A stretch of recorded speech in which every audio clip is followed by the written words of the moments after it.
infrastructure is crumbling this evening as the NintenByte podcast continues its unprecedented rise. In cities across the globe, fans are rioting. The Pentagon has issued a statement describing the NintenByte podcast network as a pixel-based prophecy. Some say the rise was foretold, others say it's just a really good podcast. We're talking twisted nipples, milk, and a sock puppet who doesn't talk. It's dangerous to go alone. Watch this. Welcome to the NintenByte podcast, bitch. That's right, ladies and gentlemen, you're watching the greatest Nintendo podcast ever! Yeah! Is that a Joy-Con in your pants, or are you just happy to see us?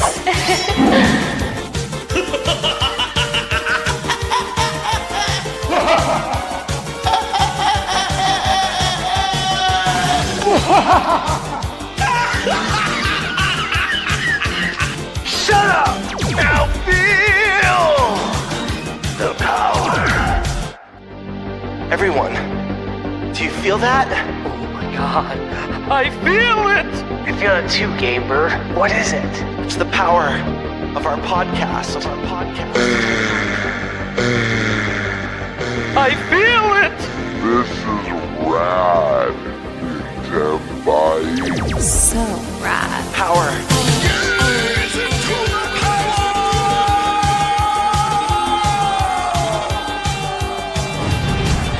Now bask in their glory. I'm Nintendo Prime. Oh baby.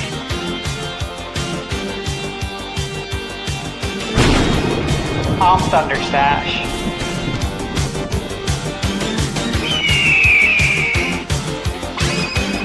I'm Game Bird Classic.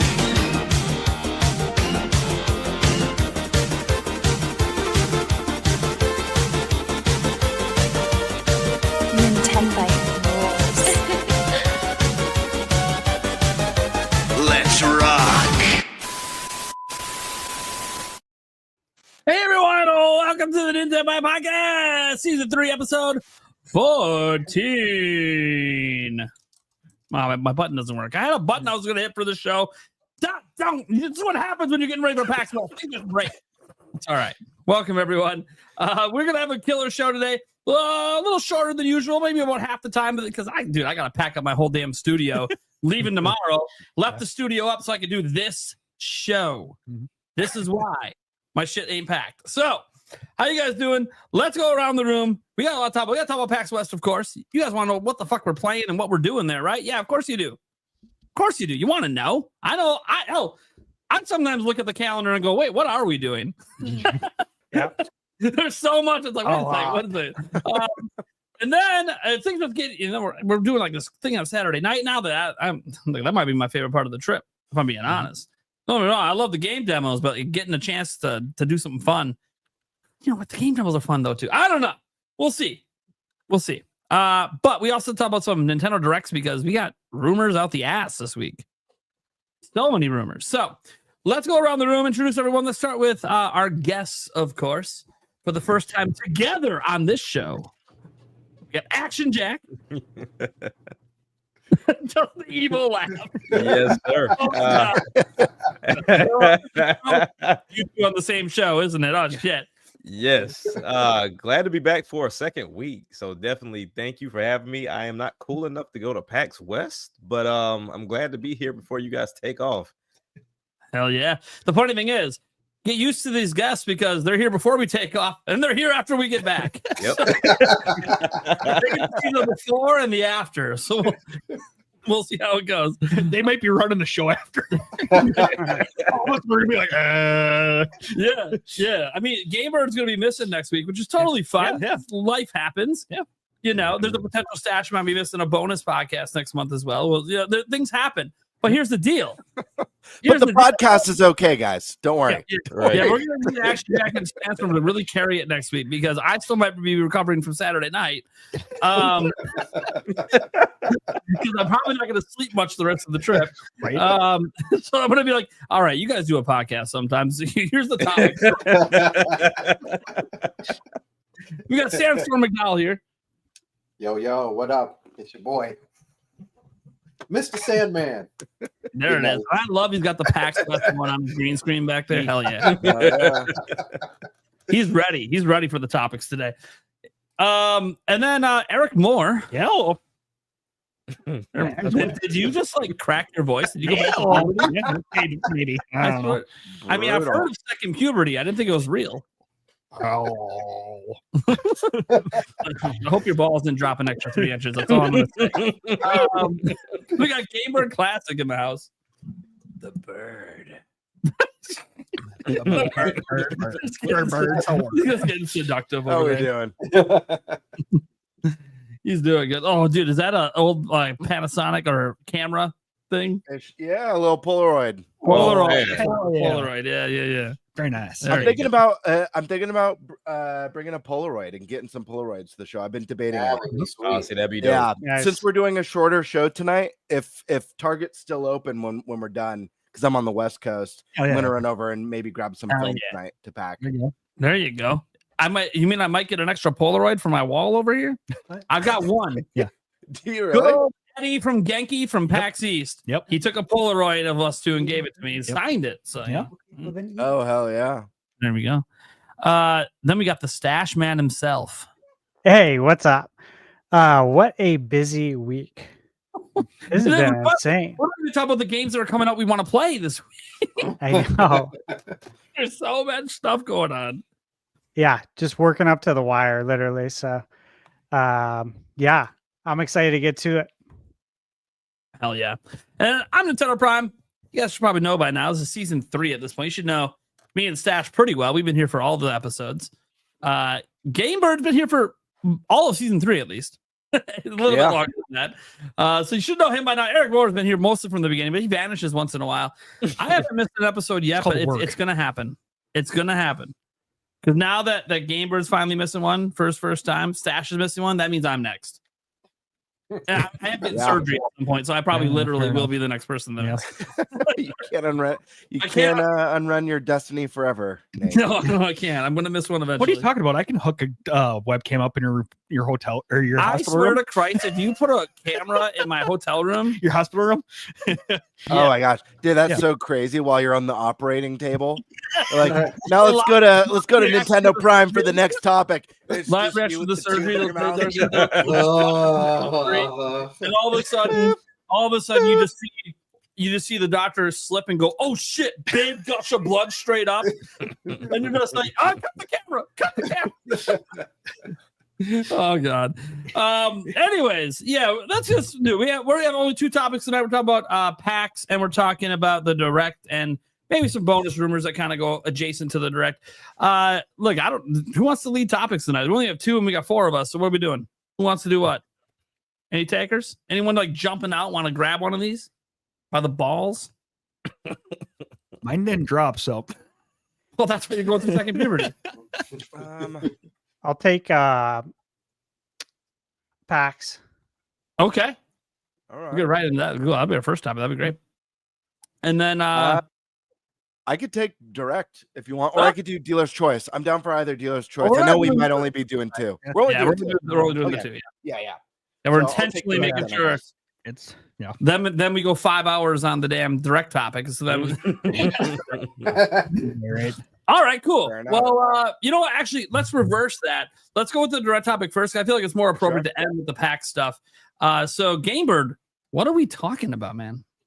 All right, so we're gonna go over Direct and rumors galore. Right now, we have general Nintendo Direct rumors kind of swirling around, and what I love about this most is this is guys, we've been talking about this on the podcast for so many shows now. Despite all the people telling us we're nuts in the comments, we've all been on board with this. But according to Nash Weedle, a general Direct is happening the second week of September. He said on his podcast with Attack the Backlog, it will have release dates for Metroid Prime 4, Age of Imprisonment, Final Fantasy 7, and Elden Ring. He claims they will also announce a new Direct from like a Metroid Prime 4 exclusive Direct with a date for it. According to Switchforce, a general Direct is happening the second week of September on September 12th, which is a Friday, unusual for a Nintendo Direct. Video Games Chronicle has corroborated a little, as they note their own sources have told them that the General Direct is happening in mid-September. Rumors that may or may not be related to the Direct are Nate the Hate has a few out there. First, Kirby Planet Robot HD. More recently, he reaffirmed that Metal Gear Solid Delta is still planned for Switch 2. He also said Assassin's Creed Shadows. Sorry, long week, guys. Assassin's Creed Shadows is still coming. And he also reiterated that Red Dead Redemption 2 is coming to Switch 2 later this year. And he stated earlier this month that Starfield is on the way for Switch 2 in 2026. So, do we think this Direct is real? And when around do we think it's going to be? And then what are you guys' predictions for this show? What are your guys' expectations? Is this Direct going to be bigger than usual, given it's the first standalone Direct for a new generation that isn't following just the initial console announcement? We also have the Mario 40th anniversary stuff that a lot of us are expecting to either be there or be in some sort of separate event. According to Attack the Backlog and Nash Weedle, Nintendo will be having a 40th Mario anniversary Direct next month, independent of the big Nintendo September Direct. So, guys, let's go to your thoughts. Let's start with Action Jack. What are your thoughts on this? Do you believe? When do you think it is? Do you think we're getting the Mario stuff inside in a separate Direct? What kind of announcements are you expecting to see there? So I believe that we will get it that second week of September, kind of what Nash Weedle mentioned. I think we're getting a lot of announcements. If you remember from our last General Direct, there were a lot of third-party and first-party games announced with no dates. There was just a lot of 2025 and maybe like one or two 2026 here and there. So we're still looking at Final Fantasy. Like you said, we're still looking for Metal Gear that hasn't been announced. We saw Indiana Jones at Xbox's Gamescom. I know there's rumors of Starfield.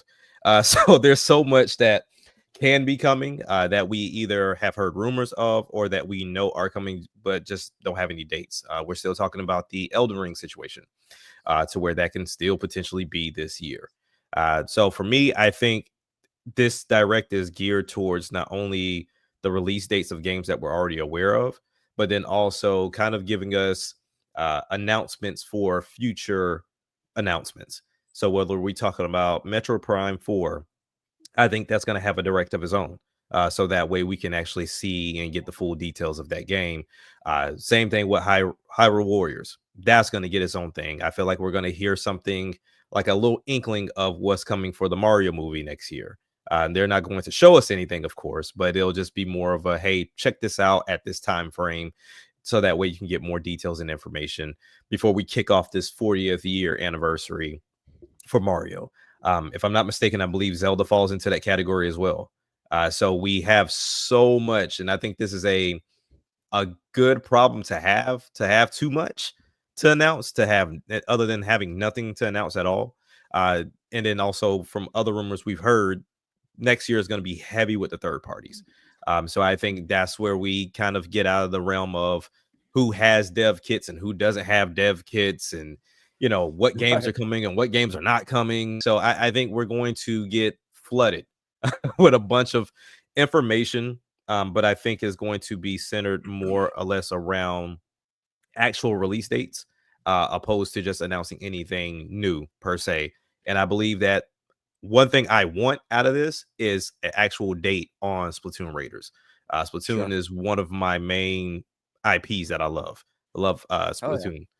So Raiders, I want to see what that's about. You know, even my son, he's like, well, Dad, is this Splatoon 4 or is this like a spinoff? I'm like, it seems like a spinoff. It's a single player situation. I can't wait to see what it's about. You know, because I want to see the creative spin on it.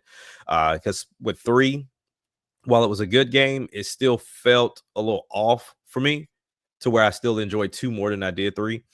So hopefully Raiders kind of gives that break in between the main number series, if you will, before we actually get into 4. So that's the one I want to see. But I think this is just going to be more release dates and kind of giving the announcements for future announcements. Totally. I agree with you about Splatoon, by the way. I love that that 2-pillar strategy Nintendo's doing with some of their games, which is really cool. Let's go on over to Sandstorm, man. So we got these rumors. Do you think we're getting a direct in September?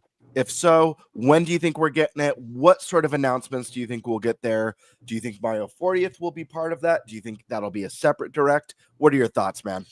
So I think that I agree. There's definitely going to be a September direct. Whether I'm actually kind of more split, whether it's going to be the first week or the second week. Sure. I do definitely think it's going to be a bigger direct. I think we're going to get a lot of those answers. Also, too, and I want to put this as a side note, but I really want it to be said. I think you're going to see the actual like Elden Ring, like the finished product at that point in time, or the updated product, if you will, because I don't think people realize that like this demo build and like the actual game are two entirely different things. They're not set up the same way. But I know people treat it as such. And one thing that I haven't seen yet is anyone asked them how old the demo build is. Right. Yeah. Which is like Stash was all over that stuff at the Switch 2 experience. Like, hey, how old are your demo builds and all that? Yeah. So that's something that we're going to hopefully, because we're going to PAX, we're going to hopefully get some clarification from somebody there. Hey, you know roughly how old this is? It's like 2 months old, 3 months old. You know? Yeah. I think that's really important. I really don't think that's what they have going on right now to say. But yeah, I definitely think we're gonna get some release dates for Elden Ring, definitely for Final Fantasy VII. I think we'll also get release dates for a few of those indie titles that we've gotten that don't actually have release dates. They'll of course talk about Silksong one more time, whether it's in that first week or that second week. That's why I kind of lean towards the first week, is also because of Silksong, but that's neither here nor there. I think we will get a couple of titles that they'll show off that won't have release dates, but they'll have like a release year, if you would, which will probably be 2026. Something kind of along what Jack was saying. Because next year is going to be like the big third-party rollout. I think that you will get a couple of more third-party titles that'll show up before the end of the year. As much as we think it's tight now, I have the greatest feeling that right after that we're gonna be like, dang, my pocket, it was squinch tight, and they like managed to rinse it one more time to get that extra little dollar out. But I do think they will actually so in two pieces. I think you will get something Metroid related, and they will say more information about Metroid. Now, I'm not solidified on whether you get a date on that or not, because either A, you're going to get another Metroid, you're going to get a Metroid specific direct where it's going to give you the release date, but you can also get one right here, and then they'll just talk about it more like how they usually do. Also, with Mario, I think I actually think that's going to come in the form of they will give you the smallest little inkling of what the next game looks like, and I'm talking small, like you remember when we saw Odyssey, and then we saw the car come up, and we're like, "What is this? Like, what is this? What is it?" And then like he jumps out, and it's Mario. Oh, it's Mario. We ain't getting that. Like instead, you will get something super small, and you'll be like, "This has got to be the new Mario," and then you see Mario in some sort of aspect, like "Hello" or something like that, and you're like, "Oh, it's here!" But that's all you're getting. And then they say, Mario saying hello. Yeah, they say more information about Mario. His celebration is coming up. More information about Mario. And a direct coming soon or whatever, and then that's when we actually get more information about both the game and his 40th anniversary. But you ain't get. I'm like wholly confident they're not showing you a whole lot of Mario, except for enough to make you go, and that's it. That's monstrous. That's monstrous. I'm Hey, sorry. hey, Nintendo is diabolical. Yeah. They certainly can be. Eric, thoughts on this one? Yeah, I mean, we have so much crap that we need to know. We gotta have a direct. It's got to be soon. So, I mean, it makes sense the first 2 weeks of September, sometime in that area. You know, it only makes sense. I don't mean to pause you, but what's so funny is you say we got to have one. There's so much that we don't know, but we've had so many directs of Switch's launch. But you're right. Yeah, it's crazy. They've been like popping these things out like there's no tomorrow. Yeah. And we need more. We really do need more. But go on. Well, I have a feeling we're gonna get at least 3 more for sure, with the General Direct, Mario Direct, and then a Metroid. I mean, it only makes sense. I'm guessing, the General Direct here in the first 2 weeks, Mario within the last 2 weeks of September, and then probably the first 2 weeks of October, you're probably looking at Metroid. And with the release date, you never know. Showing up probably in either, I'm guessing, like Sandstorm said, probably if it's going to have its own direct, probably in that. But absolutely. Yeah. I mean, it's exciting to see what Nintendo has up its sleeve for announcing all this stuff. So, and the watch, we won't get any of it. I agree. It's really exciting, and I'll get to my predictions after the rest of the team goes. But I kind of feel like we've this half of the year that Switch 2 launched in was like the appetizer, Mm-hmm. But we're still waiting on the main course. But the main course is coming, and it's going to come in hot. Let's go over to ThunderStash. Okay, let's see. So, first off, we've been predicting all of this for a long time. No. We already said all of this. All of it. All of it. So, and we've been really clear about it that we expect at least 3 directs, right? We got the Indie World, which again, some people classify that as a direct, some don't. I personally do. I think anytime Nintendo directly speaks to us and directly shows games to us is a direct. That's the whole meaning of it, right? It's in the word. So we can count that or we can't. I don't care, because we're still going to get them, right? We're going to get the General. We're going to get the Mario. We're going to get the Metroid. That's 3 right there. Mm-hmm. Count Indie World if you want. Make it 4. I don't care. Point is that all of this needs to happen. And this is what we've talked about for a very long time. Yep. Mario's 40th. Got to celebrate it, man. Big deal. It's celebrated every 5 years. Always in September. These are things that we know. Okay. The General Direct, yes, it needs to happen because we need dates on all these games. We also need to see what everyone else is bringing. And we know Microsoft's bringing more than Indiana Jones. Mm-hmm. So there's other games, right, that I expect. Of course, I have my handy dandy Excel file here with the possible Switch 2 games list. I was just kind of looking through it. Like, okay, there's a lot here still. There's all the Assassin's Creeds.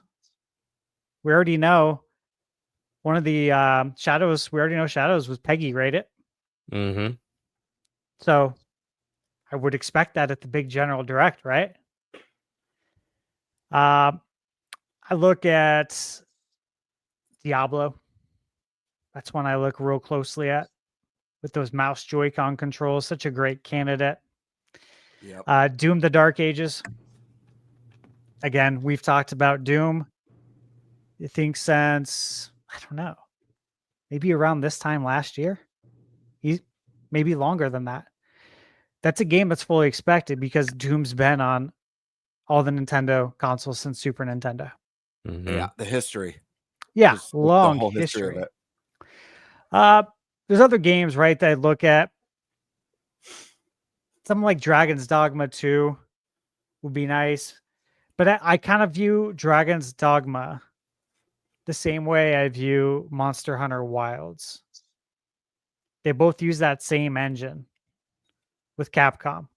And both games struggle to maintain a solid 30 FPS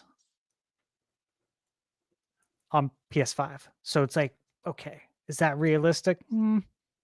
Right. Maybe we wait on that for a little bit. Let's see some other third-party games come out, some other ports, see how they do. Again, last week, we discussed Fallout. That's a game I've been talking about for a very long time. And it appears, we're getting a Fallout soon, be it Fallout 4, Fallout 3, or New Vegas. Either way, this makes a ton of sense, right? To get a Fallout game onto a handheld. And with Season 2 coming out, it just makes way too much sense. So they got to get that, I think, on Switch 2 immediately if they want to capitalize. Not only on the Season 2 of the show, but it's the launch year of a new console, of a console that the successor, this might be the most successful console of all time. I think we have to see what happens. Obviously, it just had a price increase. So I still think it can happen at some point when things settle. But this is the first holiday season. So, man, you could really capitalize big time on sales if you can get Fallout on Switch 2. Obviously, Final Fantasy VII Remake, I expect that release date fully. Elden Ring, I think I would expect a release date as well because, again, 2025 is the date that was flashed on the April Switch 2 Direct. And Sandstorm, as you said, I said it on Twitter. Nate, you've said it on your videos. The game that everyone's playing at Gamescom. Again, I don't know about you guys, right? But we've all been following video games for a very, very long time. Decades. Since the first E3, right? And to me, it seemed like back then, when you got to play video games early, it was understood, right? That these games are not the final product. I would say it's like common sense, right? But again, I've always said, we all do, but common sense isn't so common anymore. But it was common sense back then that these are not finished products. And so when you present on these products, when you make a video, right, when you do content creation around these games, that you should be telling people this is not the final product. Not going on social media saying, man, this game is horrible. Look at the frame rate. It's like, what? Really? Yeah. You know what I mean? Like, it's just weird to me because, again, this stuff is like very common sense to me. And I think it is to you guys, but it's really not to everybody. And like, I'm shown that every day. Every day I walk outside, I'm shown that. So I'm excited to see that. And I think it's in better shape, is my point, than what we're seeing right now. Because again, I think this is probably an older demo by default, because that's how demos work. You have to build it out so people can play it. That is not the product that they're working on right now in the studio. I guarantee you it's not even close to that same version. So I think that's something that we still get this year. Obviously, I'm still waiting on my flight simulator Pilot Wings collaboration. Yeesh. That easy money, man. Both sides win if they do that. All I'm saying is if they add the 64 music to the game, it's perfect. Exactly. I know. I love that soundtrack. You know, there was rumors a while back. I'm sure you guys remember of Gotham Knights Mhm. coming to Switch 2. Yep. But then, I also look at the Lego Batman game coming out, and learning that the combat is essentially the same from the Arkham games in the Lego game. Yeah. So do you really want to do that? Do you want to get two Batman games out so close to each other? So maybe they pass on that, or maybe it comes a little bit later as a definitive edition down the line. Hades 2, right, guys? Fully expect that. Mhm. Halo Master Chief, we'll see what happens with that. I do think that makes a ton of sense and makes a huge splash. A couple others though, Metal Gear. We'll see, right? It's expected. It's rumored. I've talked about it for a long time.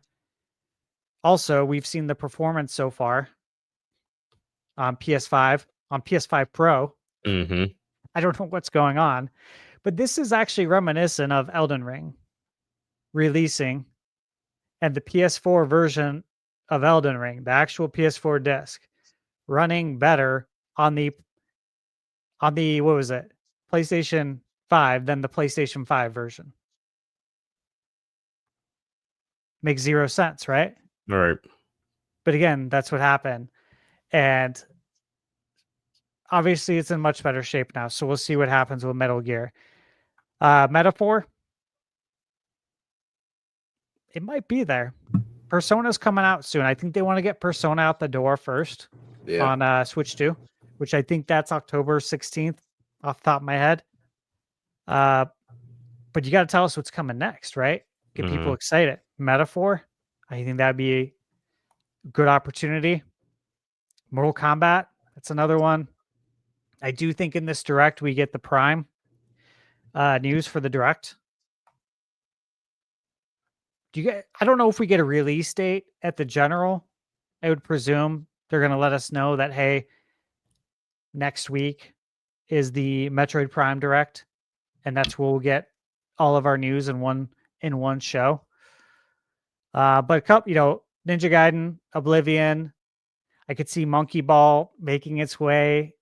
It always does. Again, when we went over the history of Nintendo launches in the lead up to Switch 2, Monkey Ball. Yeah. It's there. And it's a great time. It's a great game. Sea of Thieves, right? Yeah. We know that's coming. Yeah. We know that's coming. Starfield, again, talked about that a lot. Resident Evil. I think we're going to get one of the Resident Evils. Preferably one of the remakes. I think RE4 makes a lot of sense, given the history with the GameCube. Red Dead 2. I want my Red Dead. Yes, I please. really want it, man. Yeah, I want to play that on Switch too. That sounds like a great time. Because that's a game you could just put so many hours into. So those are some of them, right? There's other games. I'm not going to name them all, even though it sounds like I probably did. I didn't. There's plenty more. So that's part of that. Okay, according to Switch Force, General Direct happening the second week, September 12th. Again, I messaged Nate today. Like, hey, man, I got a bachelor party that's been planned. It's Friday the 12th through Sunday. And, I'm on a group text with the other guys, everyone else that's going. And there's been discussion about how early we're going to leave, right? And so I said, well, guys, you guys know I'm up every day between 4 and 5. So I'm down for whatever. I can get up at any time. It doesn't matter. Just let me know. No one else has replied as far as what is early to them. Because I don't know about you guys, but everyone defines early differently. Everyone defines a rush differently. Like when I worked in mortgage, if I ask someone for a rush in Hawaii, that means they'll get it to me in 2 weeks because they're on Hawaii time. If I ask someone for a rush in Arizona or California, they'll get it to me within 30 minutes to an hour. You know what I mean? Like Right. it's defined differently all the time. So We'll see about that. But I'm taking it seriously the 12th. Okay. It seems like a lot of people out in social media are just learning maybe who Switch Force is for the first time. Mhm. Yeah, I was subscribed to his channel when I was still a director in the mortgage industry, and I was like catching videos when I'm working. So he's been on point. I think he just doesn't make it known that he has inside information. Like he doesn't probably want to be known that way, even though it seems like he's leaning into that right now. But a Friday direct sounds like fun, especially if it's a big direct, a big general direct, the one we've been waiting for. That sounds like a good time to have it on Friday, personally. So I buy into that. I saw VGC corroborate it. The general direct is happening mid-September. That's awesome. I do value VGC. So the people who are talking, I value. But again, we've already said all of this for a very long time before anybody else was saying this stuff. So take that as you will. Now, Nate, what he said, Kirby Robobot HD. What, look, that's coming at some point. I feel like we got a lot of Kirby on the platter right now. Yeah, for sure. Maybe we hang on for a second, right? Yeah.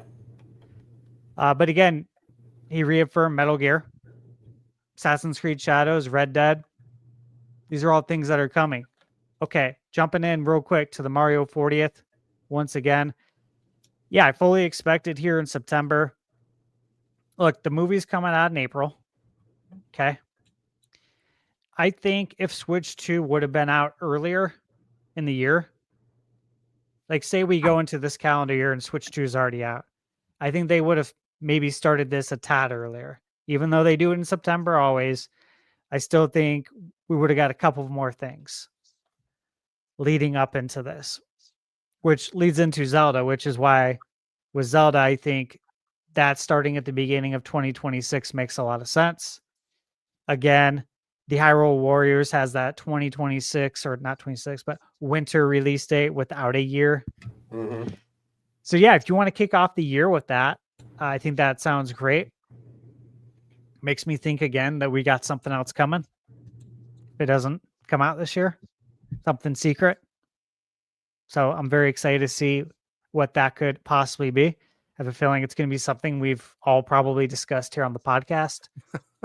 But as far as Zelda and, the 40th, again, we've talked about this a lot. I think what will happen is that Mario's 40th will carry all the way into the movie and then some. Mhm. Zelda will start at the beginning of the year and it'll be, at a slower pace. And then once the Mario movie's out and it starts probably breaking records, then we'll start to put more of an emphasis on Zelda. Again, we've talked about the Ocarina of Time remake first. Even when I was a guest on the Nintendo Prime podcast, I brought up the remake.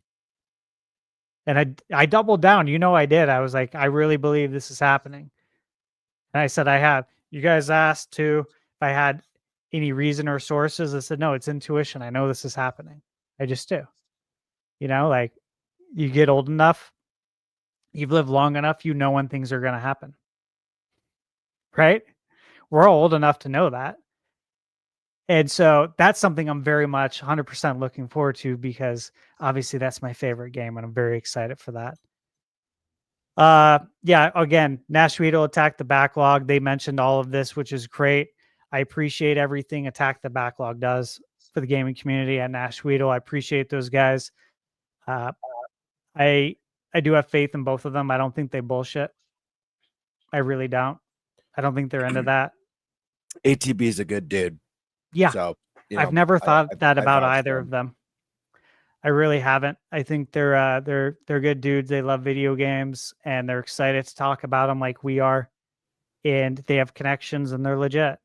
And when and if they're ever wrong on things, it's because situations, things are always fluid. It's always moving.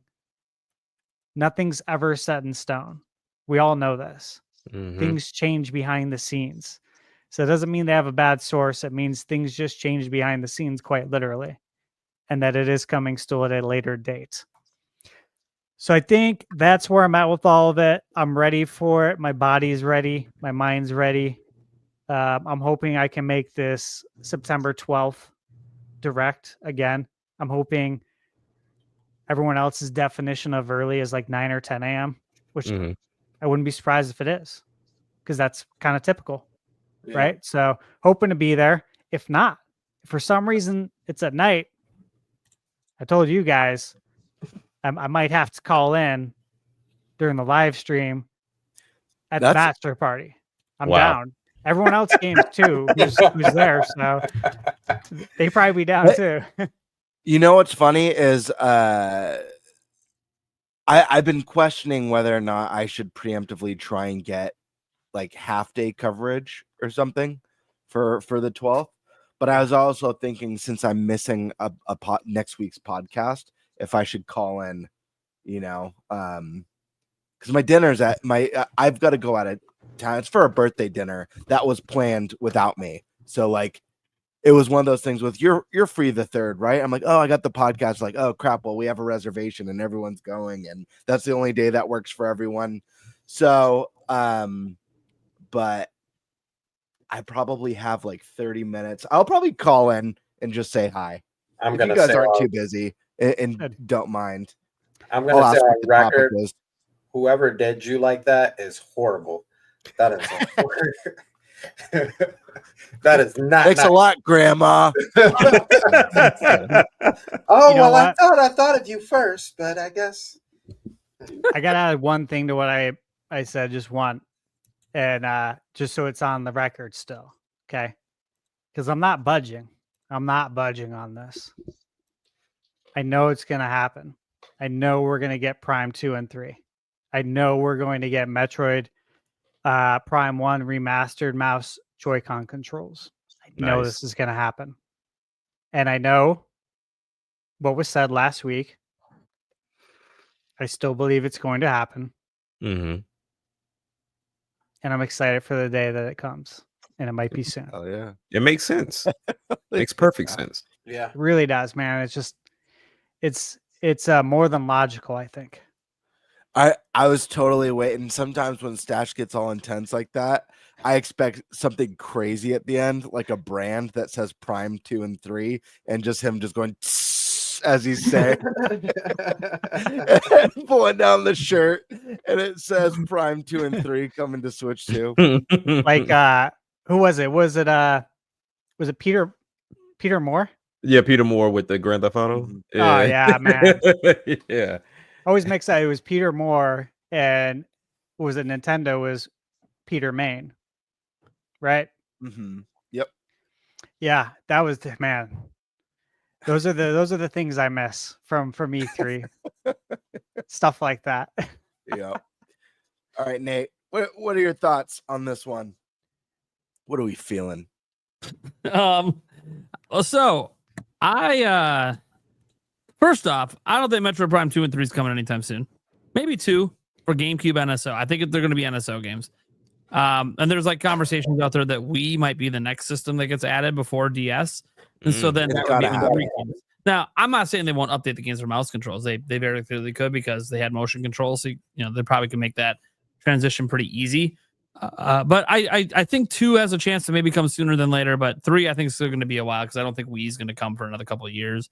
They like to space out those platform editions and build out the current platform. Which GameCube, we don't have a lot of games on yet. Mhm. Let me just say this. This is what I thought about for Wii. Mm-hmm. November 2026. 20 years. Okay. Every time we bring up these anniversaries and these dates, we always have, like, it's a big deal, but Nintendo just ignores that it's even a thing. Like almost every time, unless it's Mario and Zelda. And Yeah. even then, sometimes they don't care. Even then, like a 35th anniversary of Zelda, here's Game & Watch. Moving on. Yeah, we can pretty much count on a Twitter post from like Stealth letting everyone know it's been 20 years. Stealth will be like, oh yeah, it's been 20 years since this. Yo, cool. We'll be celebrating it. Yeah, right. So yeah, look, obviously, I it's funny. Someone on X earlier this week was calling me the direct guy, which I find funny. I make like 30 plus videos a month. Majority of them have nothing to do with Nintendo Directs, but it is a consistent topic of the channel. And the reason it's been a consistent topic is we've had 6 of them this year. I let that say we've had 6 Nintendo Directs. That's a lot. Now, granted, only 2 of them were general directs, one for Switch 2. But we've had like all these game directs, and I think the game directs are going to continue, of course. But the problem is the game directs always focus on that one game at a time, which is great. But there's so many other things we don't know about. And Nintendo does tend to, towards the end of the year, not just want to solidify that holiday slate and get the hype up for the big third-party games and their own games. They also like to get you hyped for next year coming off the holiday season, right? Yeah. And the only Switch 2 exclusive game we know coming that's next year from Nintendo, or at least that's published probably by Nintendo, is the one by From Software in Dustbloods. And maybe Splatoon Raiders, potentially, but they never really gave us a date. I mean, for all we know, that game could be years away. We have no idea how soon or far away Splatoon Raiders is. I believe it's probably going to be an early next year game, but Nintendo gave zero indication. They dropped that announcement out of nowhere and then just shut the hell up. I'm like, okay, that's weird, but okay, Nintendo, thanks for that. That being said, I do think let me go in the order I think the directs are actually happening. I think there's a better than 50% chance we're getting the 40th Mario anniversary direct first, and it's happening next week. Okay. Now, the 35th one was the first week of September. They don't always do it like on the actual day or around the like. People are all like, oh, this if the direct's on the 12th and Switch was right, that's clearly got to be a 40th Mario direct. They don't always do the Mario direct around the time that the anniversary is. That's not actually a thing Nintendo does. If you pay attention to when they've done any sort of, and by the way, they've only ever done one Mario anniversary direct that was just about Mario. The rest they kind of sprinkled into other events. But here's the thing. I was looking back on this in a live stream last night, because someone brought up this idea that I can't remember what the idea was, but it made me look at things in real. That 3D Mario could not be announced at a Mario Direct because it's not the right audience, which I thought was hilarious, because that's literally the audience for Mario. That's the audience. Right. His thing was he's thinking, well, it needs to be, you need to grow the Mario audience, and I'm like, well, I don't think a Nintendo Direct. You want to grow the Mario audience, you have it at the Game Awards. It's growing every day. Yeah, like that's where if you want to reach an audience of Nintendo fans, you do it at the Game Awards. So like, I don't think it being at a general direct is going to do anything better for it than a Mario Direct one. That being said, I do think that the Mario Direct comes first because one, it gets it out of the way. They are already kind of starting things for Mario. They already have like this baby merchandise and all, but they're already kind of slowly ramping things up. They just haven't made the big announcements yet, which. Okay, that's what that direct is for. And I think it's going to be a pretty chunky direct. I think we might actually see the first trailer for the Mario movie. Like, I think that's legitimately a thing that could happen in that direct. I don't know if it's going to be a long trailer. It could be. I have no idea. It could just be a short teaser trailer. Either way, I could see that being a thing. I don't think they're going to do some sort of like cast reveal for the second movie. Like some people think. I'm like, they already had one movie. They don't need to do there's going to be new characters, but they're not going to do a whole cast reveal thing again. Because the main characters, Mario, Donkey Kong, we already know who they are. Mm-hmm. So even though there could be some new main characters, I think those will just be announcements that come in addition to trailers. So I do think that could happen. Obviously, some new Mario Lego sets could get announced. Some new Mario Anniversary Amiibo could get announced. And yeah, some theme park stuff, or like, I don't know if it's not gonna be like a new section of the theme park, but I think some celebrations at the theme park, like parades or some other stuff they might do. And possibly a concert series. They haven't really done that for Mario, but they could decide to do a concert series. It's usually more of a Zelda thing from them. They usually do Zelda concert series, which again could happen next year, 40th anniversary. Mm-hmm. Something that Nash Weedle did say. The one thing that about Nash Weedle is interesting that like he didn't say anything about what is happening for the 40th anniversary, but he basically said there was a bunch of events and it begins in January next year, which I thought was interesting. That it's actually going to be calendar year long. I thought for sure it'd be like mid-year and then you end with the Zelda movie. Mm-hmm. He's saying it's there. They're starting in January. So I'm like, well, that makes me hyped. I'm a Zelda guy. So you're gonna start telling me there's Zelda stuff happening beginning in January, even if it's just announcements. I'm game for that. I'm so game for that. But that's too far in the future, and he didn't really have any specific details other than there's going to be a bunch of Zelda events all throughout the year next year, beginning in January. But getting back to the Mario one, I'm of mind that there's only 2 announcements that I'm looking forward to potentially in this direct. Obviously, with the Galaxy 2 remaster, that's been rumored for a little while. Just makes a ton of sense, especially because the Switch 1 audience is still their biggest audience. They're going to want to drop something big for them for the Mario anniversary. I think that's the big thing. And what sucks is I think Nintendo is going to do that stupid FOMO thing again and have it be a temporary release. I hate it. But they did it with 3D All-Stars. I got a feeling they'll do it with us. Even if they re-release 3D All-Stars and put the game, it's going to end up being temporary. I just know it. It's just, it sucks. I hope I'm wrong on that, by the way. I want to be wrong on that. Just like I think they might do Mario 40 instead of Mario 35. But again, it's temporary. But then I will say, if they do a Mario 40, what is kind of cool about it, and this is the one excuse I'll give for like the Mario 40, is now I'm going to expect a Mario 45, a Mario 50. This starts to become like a thing you just look forward to every 5 years as like a special event. That I can get behind. A special event, free-to-play game that gets a small update every time with new stuff. That I like. But I don't like this whole re-release a remaster that everyone wants, and then we create this FOMO like you got to buy it now, and then we get rid of it and yank it. And I realized 3D All-Stars was available for much longer than what they said it was available for. But I think what it was they stopped printing copies when they said that. But what they did is they printed like millions of them and just shoved them out there. So that's why they just stayed on store shelves for so long. Because they did take it off the eShop when they said they was. I just think they just pre-made a bunch of them to keep it available for longer. Right.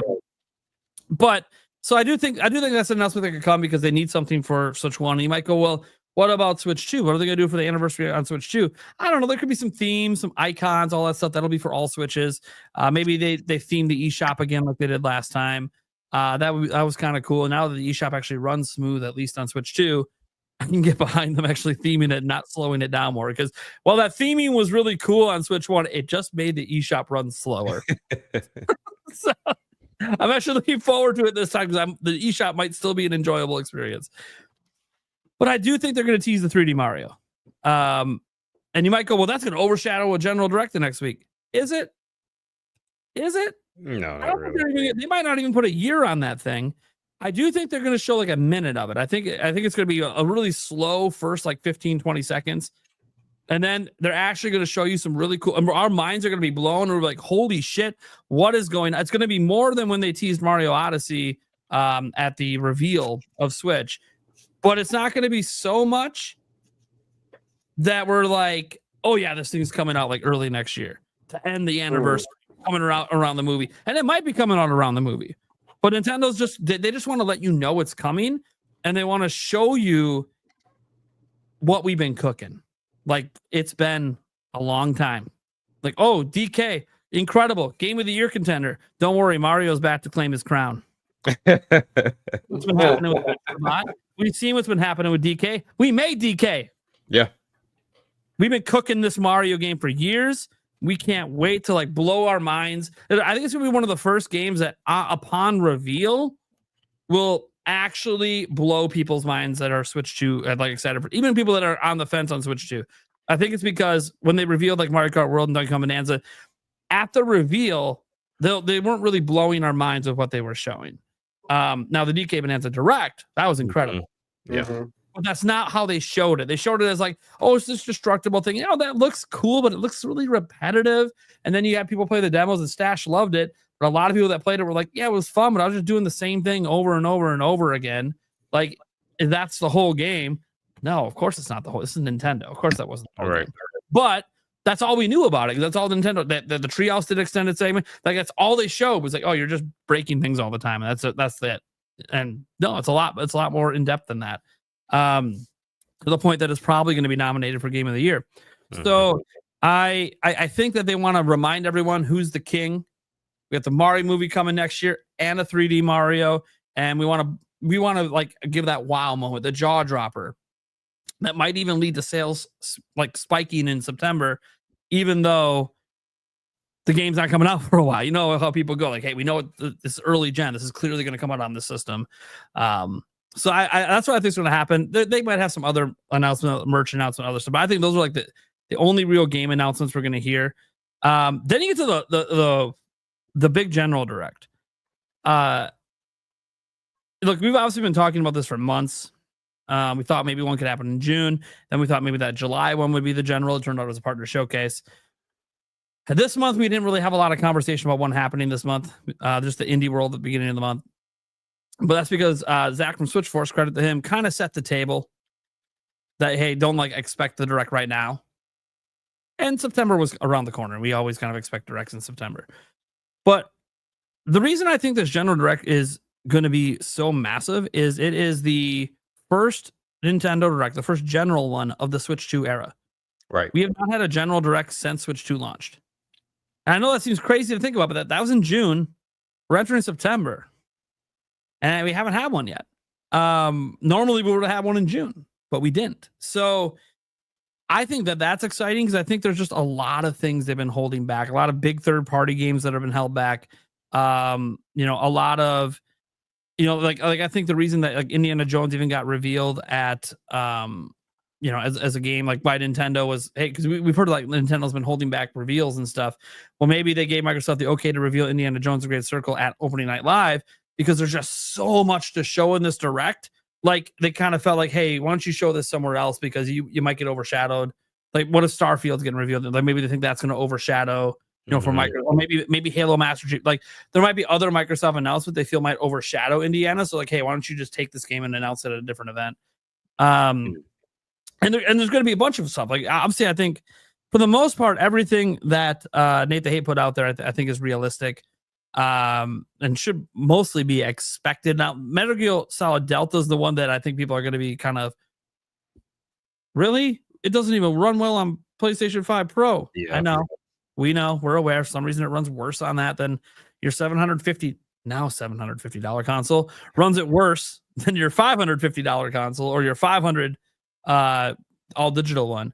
But obviously that doesn't make sense because it's a more powerful system. That clearly just means there was zero optimization and they just slapped, it's probably, they didn't even work on it at all. So that goes to show you that just because it's the same hardware archetype, it's not the same specs. And so you can't just throw things at it and expect it to just be better.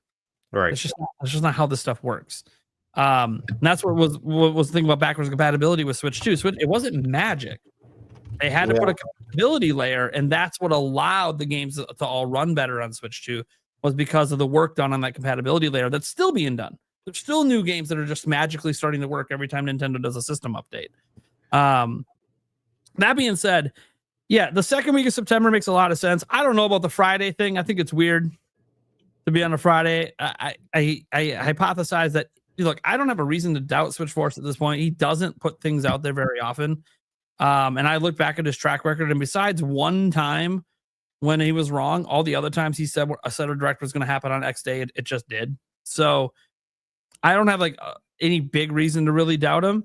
And I kept thinking, like, why would they do it on a Friday? I know some people brought up, it's September 11th on a Thursday. Well, dude, they've released games on September 11th. It was 24 years ago. I don't think Nintendo's really thinking about that, and especially Nintendo Japan. I don't think they're really worried about that. And even if they were, you just do it the day before, which is also a typical direct day.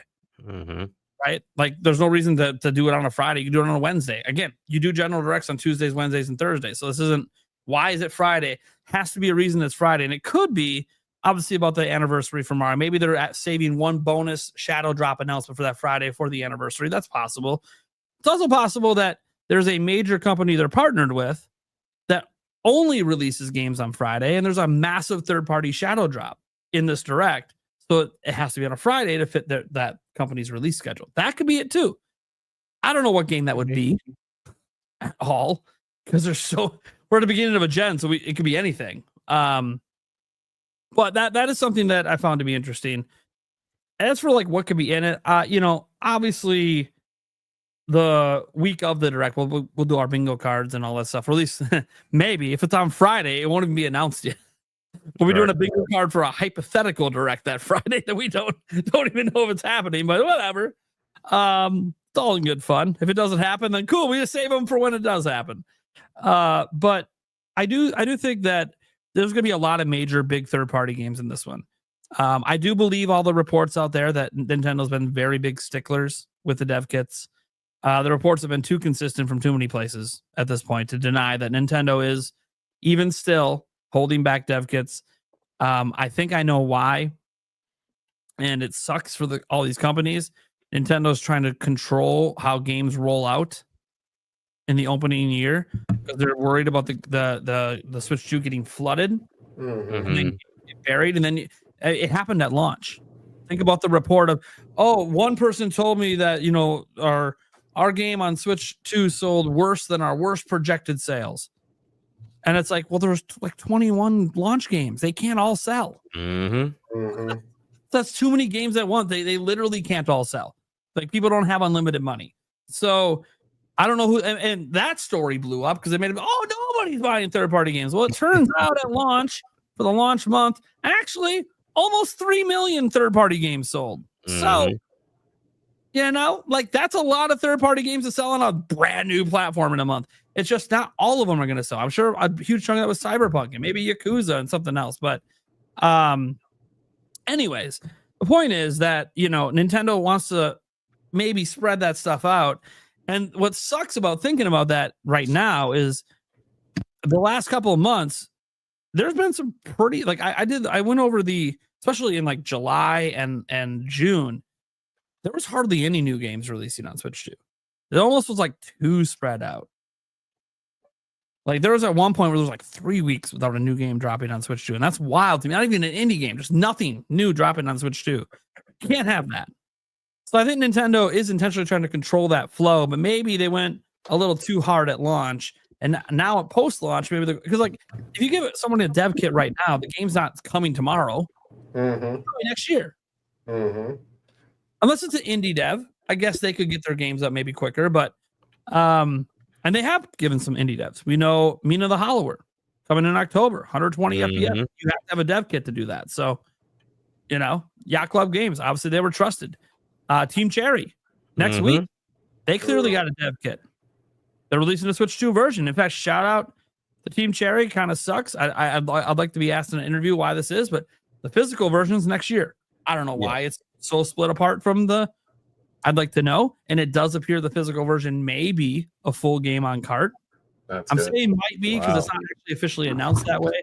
I'm not sure if that box art floating around is official. But there will be a physical version, and they are selling it for $50. So in theory, that price point could include the cartridge. So, but again, this is one of those things that I think a lot of things are being controlled, and I think this is the one where the lid gets blown off, and we're gonna get all those release dates. That's just expected. If they don't put the release dates of the games they announced in the Switch 2 Direct in this one, then what the fuck are we doing? Are they just all the then at this point? So yeah, Metroid Prime 4, Age of Imprisonment, Elden Ring, Final Fantasy, and any other ones that they announced that they don't have release dates yet, I think happen here. But I think there's going to be a bunch of major third-party announcements, and I'll save my predictions for closer to when it's coming out. But I do think that what's exciting about this is I don't think this Direct comes and goes without Nintendo making at least 2 major brand new game announcements. And I don't know if any of them are this year. If this would have happened back in June, I would have said, one of them is for this year. But now I'm thinking, okay, they might not be. I think their slate is kind of the way they're filling it out. I think we already know all the games that are coming out from Nintendo this year. I think we already know, besides a Shadow Drop or like a Mario remaster or something. So I think that there's going to be a couple major announcements, and that's going to also get people excited. And then people are going to start looking at 2026 a hell of a lot different. They're going to be like, we got Dust Bloods. Maybe 3D Mario that looked incredible. Now this one other game. And then maybe Animal Crossing or something, because that's also rumored for next year. No, not the beat 'em ups.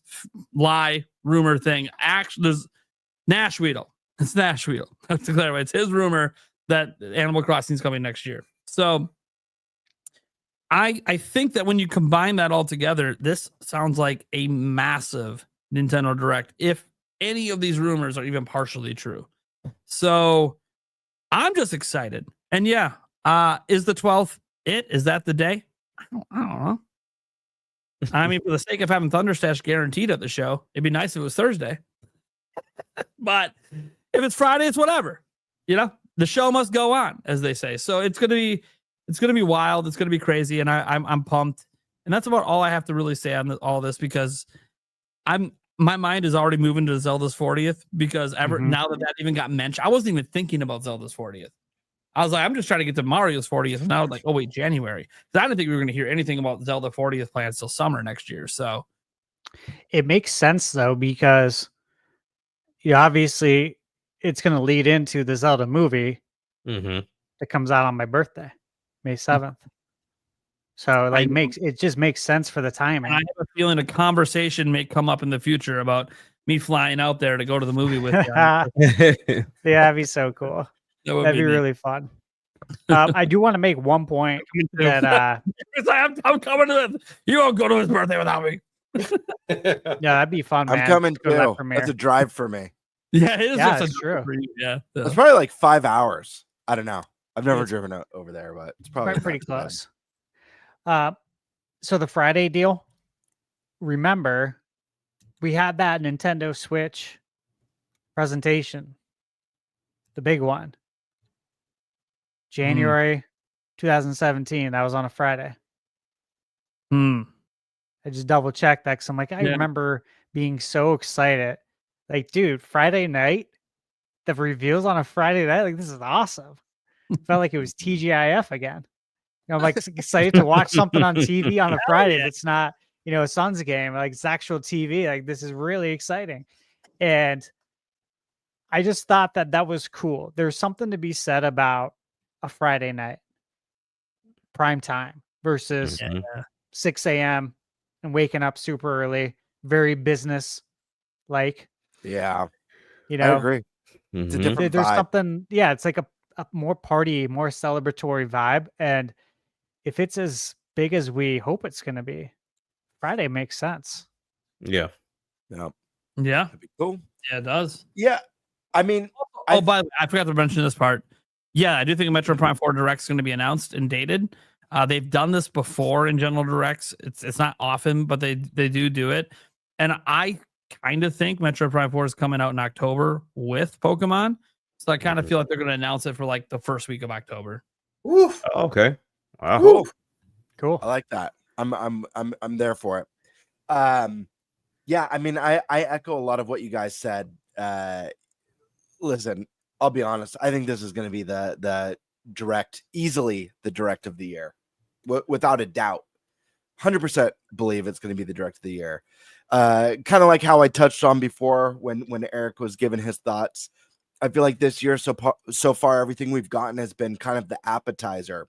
A lot of the big games that we've gotten for Switch 2 started as Switch 1 games. They're not, yes, they're Switch 2 games, but they're not those true from the ground up Switch 2 games. This September is a really crucial time. I think there's a good reason why September Directs usually kick so much ass. One, it helps move units during the holiday, but it also sells holiday units, not just for people who want to play the big holiday title, but for people who are excited for what's coming next year. They want to get the deals, whatever those deals may be. I don't think any of us think Switch 2 is going to be discounted this holiday, but you never know. There might be some cool bundles. We know that the Pokemon bundle's coming out. So what's interesting about this one is, Stash touched on a bunch of great third-party games that we've talked about a bunch on the podcast. But I think what's more interesting is the potential for the big third-party games that we don't know about yet, and ones that are still being worked on. I'm thinking like Capcom, Onimusha, the next Resident Evil game. Capcom's a company that's done fantastic in supporting Nintendo through every piece of hardware throughout history. Capcom's always been there. Are those games coming? Could we potentially see those in September? That's going to be a lot more exciting. As cool as it would be to get, Metal Gear Solid Delta, which Metal Gear Solid 3 is my favorite MGS game of all time. So obviously I would love to see that on Switch too. But I'm just saying these are like new experiences that aren't even out yet. So is there potential for a few of those to be there? The other one is like on the Nintendo side. Yeah, I expect Splatoon to be there. I expect Hyrule Warriors to be there. But this is the time now where we are going to see something, at least one game that we haven't seen for a while. I think Xenoblade is a very strong contender. I'm not going to go too deep into Nintendo predictions because, again, we might do bingo for the Direct.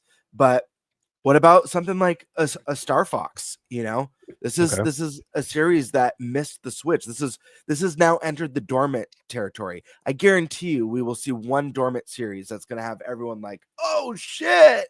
So I think Star Fox is a good contender for that. And then I would not be surprised to see something Zelda related drop here.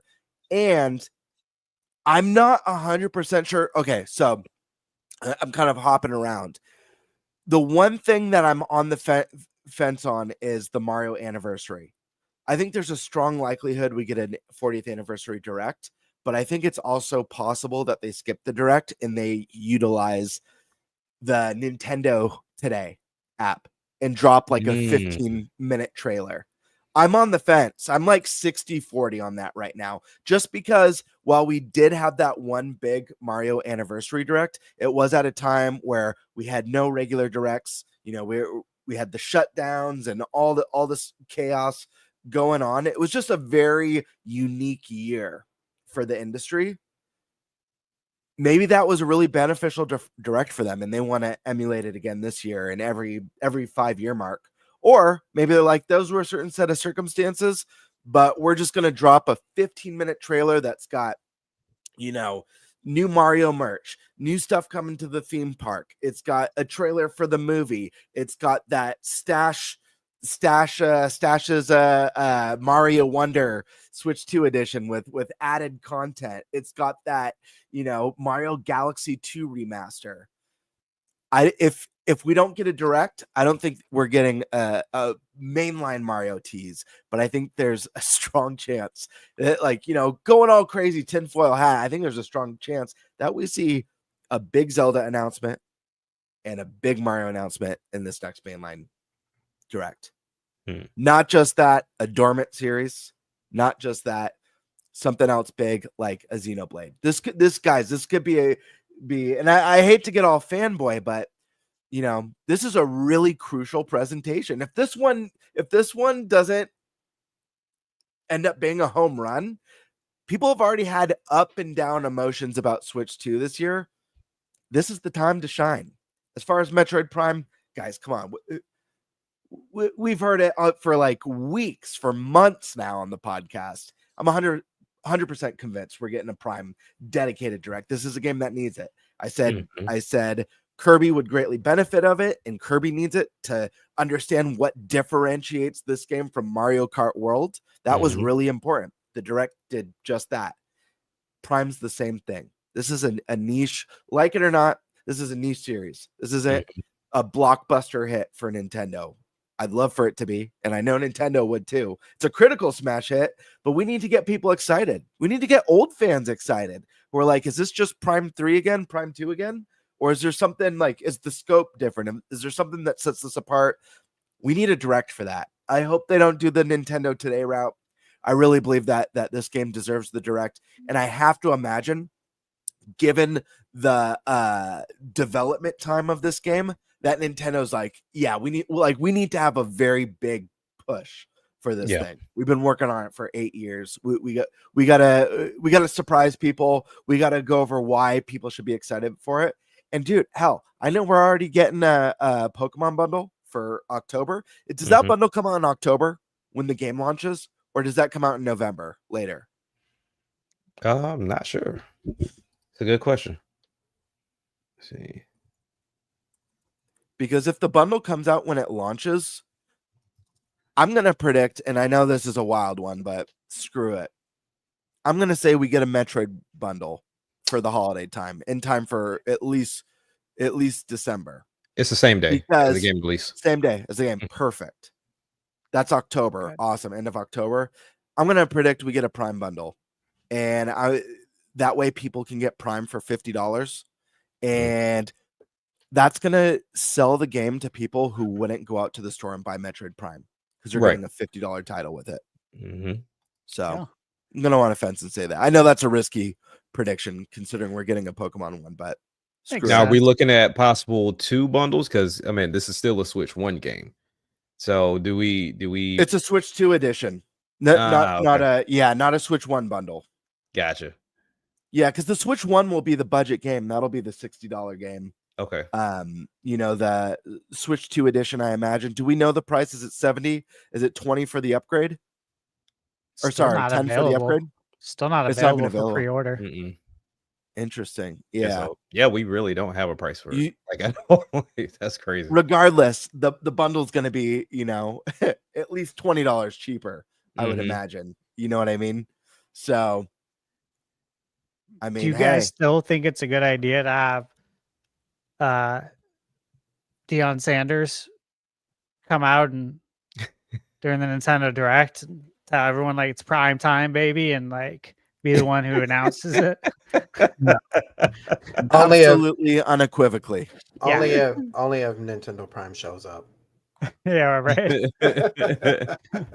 Yeah, okay. That would make more sense than Right. But you have to wear like a Primal Rage shirt to go along with it. And who else could we get? Who else could Ooh. we prime for the event? If Optimus Prime talks, I hope narration- Nicolas Optimus Cage. Prime. Yeah. I'd like to see Nicolas Cage as a presenter in a Nintendo Direct. I'd love to see Nicolas Cage walk out with Suda51 and say, "We've got a brand new game exclusive for the Nintendo Switch 2 system starring Nicolas Cage." I'd be all about that. And Kurt Russell. Was it a Game Awards that he came out, or was it an E3? I'm getting blurry on that. I think it was an For- E3, but Was it but Dead by Daylight? yes, it was Dead by Daylight. Dude, Yeah, when Nick Cage came out, I'm like, oh my god, dude. this is great. Oh my gosh. The It's just Cage. Nick Cage, man. Guy's classic. I love that guy. He's Yeah. one of my spirit animals for sure. Yeah, big fan. Yeah. One of my favorite movies with him was one of the last ones he was in where he just played himself. It's great. It's great. Oh, Oh, shit, love Michaela and I really like that movie. Yeah, the unbearable talent, or the unbearable weight of massive talent. Yeah, Yeah. It was with so all his good. hallucinations of his younger self. Yep. Yeah. That movie was So great. good. Cool. I think we'll move into our next topic because guys, we got an exciting trip that begins tomorrow. Although I guess for the viewers of my channel, what this really means is no live streams, no videos potentially for like 4 or 5 days. So sorry for you guys. They're going to be like the biggest content drought in channel history since I went full time. Potentially, I'm hoping I might have to get something on a Sunday due to a sponsorship, but we'll see. Who knows? Maybe I squeeze a video out. I mean, look, if there's big breaking news, I'm sure I'll do something. But what's going on? What are we doing, Stash? What's happening with PAX? Yeah, so I mean, obviously there's games there. There's games we're gonna play. We have a calendar that we've been working on for our scheduled It's color coded events. too. Yeah, Oh. we got a nice color coded calendar. I took orange for the Phoenix Suns. Game Bird, you took purple, which is the other Phoenix Suns color. Did you guys take Milwaukee Bucks colors or no? I took blue because that's my favorite color, but it turns out as of like 1 or 2 seasons ago, that is now the city jersey color for the Milwaukee Bucks. It is, yeah. So that You guys passes see on the blue hat technicalities. during the NBA season. I got the blue one. It just so happens they chose my favorite color, so I don't know. So let's see. It's 7:30 here in Arizona. I got to be up at 3:45, 4 in the morning. Oh yeah, that's right. Because you Yeah. got that early flight tomorrow. Yep. Yeah, flight's at 7:15 a.m. We're ready. Pretty much. I just got to pack the electronics. I was using them up to the last minute, working on my review for Shantae. But I just have to pack a few electronics, but everything else is at the door. It's ready to roll. So I'm ready to go to bed right after the podcast, try to get a little bit of sleep. Now, look, I get there at what, 10:15, Nate? You get there 4, 5? Like You and 5:30. Eric? somewhere in there. No, 4:45. I think which is when we 4:45. land. Okay. And Game Bird, you said expect around 10, 15 Yeah, probably. probably like 10:30. 10. Yeah, I'd say between 10, 10:30, the latest. Just depending on how long it takes to get baggage, because I'll be in like I'll be in by 9:30. So Makes sense. uh, Plans so far. I'm gonna get my badge. Michaela and I are gonna get our badges as soon as we get there. They start giving them out at 12. Gonna try to get early check-in and then go explore, of course. I have the cigars packed. Man, I'm ready. I'm just ready to go. Like totally ready. We talked to Josh, N64 Josh. We're gonna see him. yeah, We're gonna meet up Saturday night. The plan is to go out, yeah. possibly post up somewhere, or do a little bit of a bar crawl. Probably a mix of both. Should be a lot of fun. That's kind of what we have planned so far, and I don't know what all we can talk about. However, Any public demos? Those Yeah. gotta be fun. We got a Let's lot of talk- appointments. We're playing a lot of stuff, yeah, which is really cool. we're booked pretty well. I'll talk about, I have a list of games here that are going to be there and booths that I'm interested in and stuff we've talked about. So we can kind of kick it off right with Nintendo as far as there's the public demos and the games that they've announced. Kirby Air Riders. Sure. I'm really interested in playing this. I want to see it do well. Anytime a new game comes out, right? It could be Nintendo, it could be Sony. When Astro Bot came out, want to see it do well, right? But you just never know how well it's going to be supported.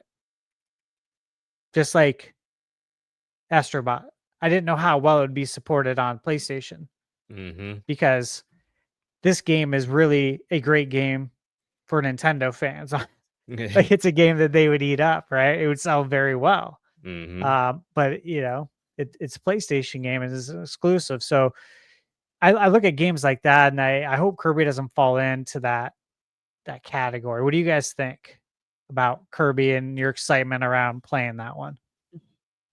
I'm really excited. I loved the original, and it's like Sakurai took the original and finally made it what he always wanted it to be. And it's City Trial. I'm gonna play it. I want to play the shit out of City Trial. Holy crap! I was happy to hear that they confirmed the 4-player local as well. Yeah, so that's going to be amazing. Yeah, this one I'm very excited to try.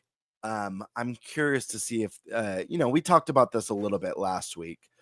This is one that right now I definitely see myself picking up around Christmas time. I don't know that it's a day one, but listen, if I play this game and I have a blast, this could switch to that. This could be like, I got to have this right when it comes out. I definitely see myself getting it regardless. I've got a family, I've got kids. This seems like a fun one to play with the whole gang. So yeah, we'll see. I'm hoping it sells me on it. It's tough because obviously we have Mario Kart World. I'm also really excited for the Sonic Cross Worlds racing game, just because it's bringing over. It's already classic. Like those Sega racing games, they've never been as good as Mario Kart, but the last couple have been pretty fun. This one adds in some characters that I really love. Ichiban from the Yakuza series, from the newer games, as well as characters from Persona, another series that I love. And it has that kind of like exciting arcadey element to it with the water stuff. And so I'm excited to get my hands on that one. It's just tight for kart stuff this year. Yeah. I mean, kart stuff and like platformers too. Yeah. I would say the positive thing about the karts, I mean, all three are different. Mario Kart stepped away and went on its own route with the whole 24 racers, the open world aspect of it. You have Sonic, which is more traditional in a way. Sure. Especially when we're talking about time trials, just doing the typical 3-lap racings. Now, granted, the cross world aspect of it is nothing normal. It's Yeah, definitely it looks something so pretty cool. Stash and played that one too, which is cool. Yeah. and that's why I wish I was able to play those open test runs. But then even you look at Kirby, that's more of a road rash racing fighting type ordeal. Even though most seem to gear towards city trials, that's still something that is different from the other two. So we can genuinely say we have 3 racers that differ from one another. I think Sonic's going to do well. I had a I lot of hope fun so. with it. I hope Yeah. so. You know, the weather effects in the game were very nice. They basically take the Ratchet and Clank element, the one that came out on PS5, where you can Yeah, you like portal go into another warp, dimension. basically. Yeah. It's basically that, but while you're racing. So you could be somewhere tropical and then suddenly you're somewhere Volcano. Yeah, and it was cool. Like that to me, that's the hook, and I mean it should be because it's in the title. It's cross worlds, right? But it was really fun. I liked that. I like the cart customization. There's actually quite a bit of customization there, and the music was nice. The music was good. I love Sonic music, right? Dude, so good. Sonic Adventure, especially. Love that Oh soundtrack. gosh, yeah. That's so good. Yeah, there was a lot to like there. I'm excited to play it, the full version, when it comes out. So, everyone, Eric, Kirby Air Riders. Yeah, and I'm excited to see. I've never actually played the original, so I'm excited to see how this thing handles, works, the whole shebang. Not sure if I'm going to pick it up or not. This demo might, as Gamebird said, this demo might sell it for me. You never know. So yeah, I'm excited to see it. Hopefully. Did everyone go? No. Sandstorm, you didn't, right? Yeah. So I actually am really curious about this demo for many reasons, because mostly solely so because we kind of talked about it last Saturday, is that Sakurai said that there's a lot more to the and I didn't really hear anybody really talking about that piece. And like, I don't feel like it's like a Nintendo with Mario Kart World when they said, "Oh, we got so much more to show," and then we saw it, we were like, "Was that a lot more though?" This is coming from Sakurai himself. You know what I'm saying? I feel like that guy, when he says something, like he means it. So so I think we have a lot more to see. Now, will it be in the demo? I don't think so, but I'm very curious still to see how that demo actually plays out with people who don't know how to play the game. Mind you, Sakurai can play Smash with 2 controllers, 1 in each hand, and still effectively play the game. Ridiculous. So I want to see what a normal gamer, a regular gamer, if you would, how they would be able to handle this game and what it plays like. It is cool that you guys mentioned like the 3 different styles, right? Mario Kart, Sonic, and then now this. This is, we talked about this too. This is very reminiscent of like Smash, the party game. It's like Mario Party to Mario, where this is the kart version of Smash Bros is to Smash. So there's a bunch of different mini games and a bunch of different games and stuff like that. I'm interested to see how much it really does affect like what character you pick to what kart you pick that you're riding around with, because each of those have different stats and everything, how heavy and how much that's going to make a difference.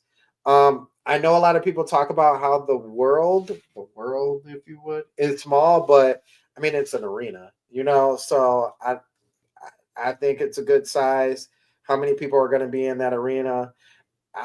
This game looks like one of those games that you invite either your friends or your family over who don't really play, and you make a lot of noises when you hit them or you smack right into them on random. I solely believe that one of those mini games, whether it's going to be the hitting the dartboard, the target, or one of those are going to be like the golden moment. Especially with getting all your stats and stuff like that together. So yeah, I don't. Do you guys know exactly how long they give you for the demo? No idea. Okay, yeah, I think it's 45 minutes.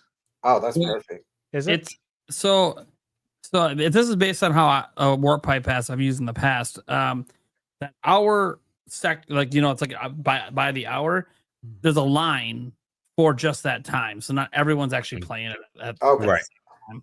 So like you're gonna play it within that hour, but it could just be like a 15-minute demo. We don't really know for sure. I would imagine is similar to what they were doing at where were they playing it? Because they were just showing footage recently. Canada? Yeah, in Canada. Canada Expo. To where like Andre from Game Explain, they had him go through like the entire tutorial and then also get into a match. And then also do some of the city trial stuff, which I hope you guys have a better experience, because from what it sounds like for him, they only had maybe 4 actual people there that he was matched up with.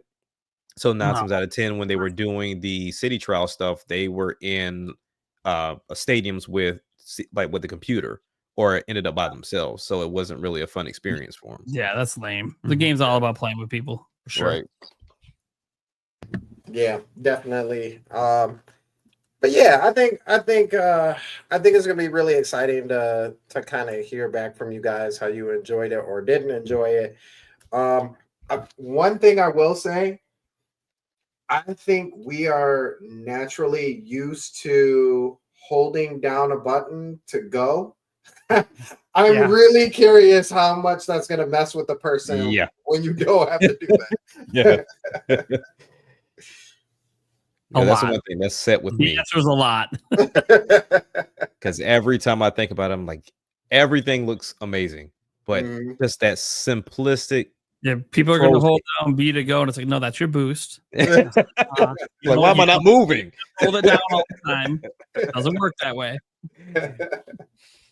But I was looking at some of the old footage of Air Rider, and I guess there was a mode called Top Rider, where it's more of like a smaller racing area, and it's from the top view.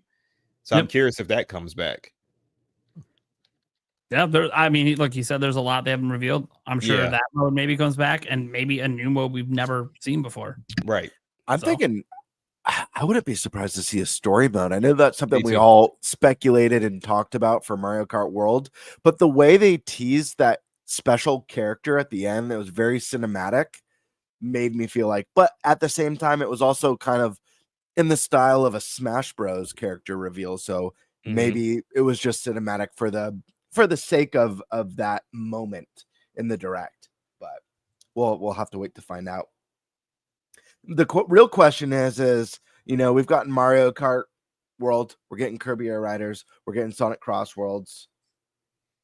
Are we going to see the return of Diddy Kong Racing in the September direct, gentlemen?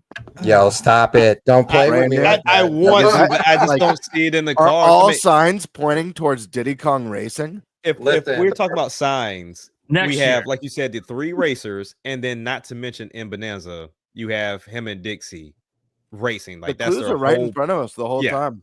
it's right there. Right to be shocked when it happens. Even to the point of being like the sequel that was supposed to come out that they had, where they were racing on animals opposed to the carts. So maybe that comes to fruition. Yeah, I'm gonna say not until this man gets some screen time, some real screen time, and not just the glimpse. He's not getting any FaceTime because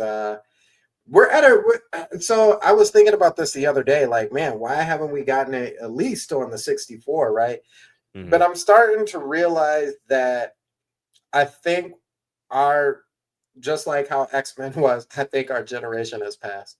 So like while people know like Diddy Kong, I feel like most of the like younger generation only knows him from Smash Brothers. Like really actually knowing Diddy Kong to that level, I don't think it's like that. So even within the Donkey Kong games, like who for a younger generation, like who is he really? You know what I mean? So I think just like DK, he'll get some sort of, you know, I don't want to say rebranding, but a new look and a new style to him.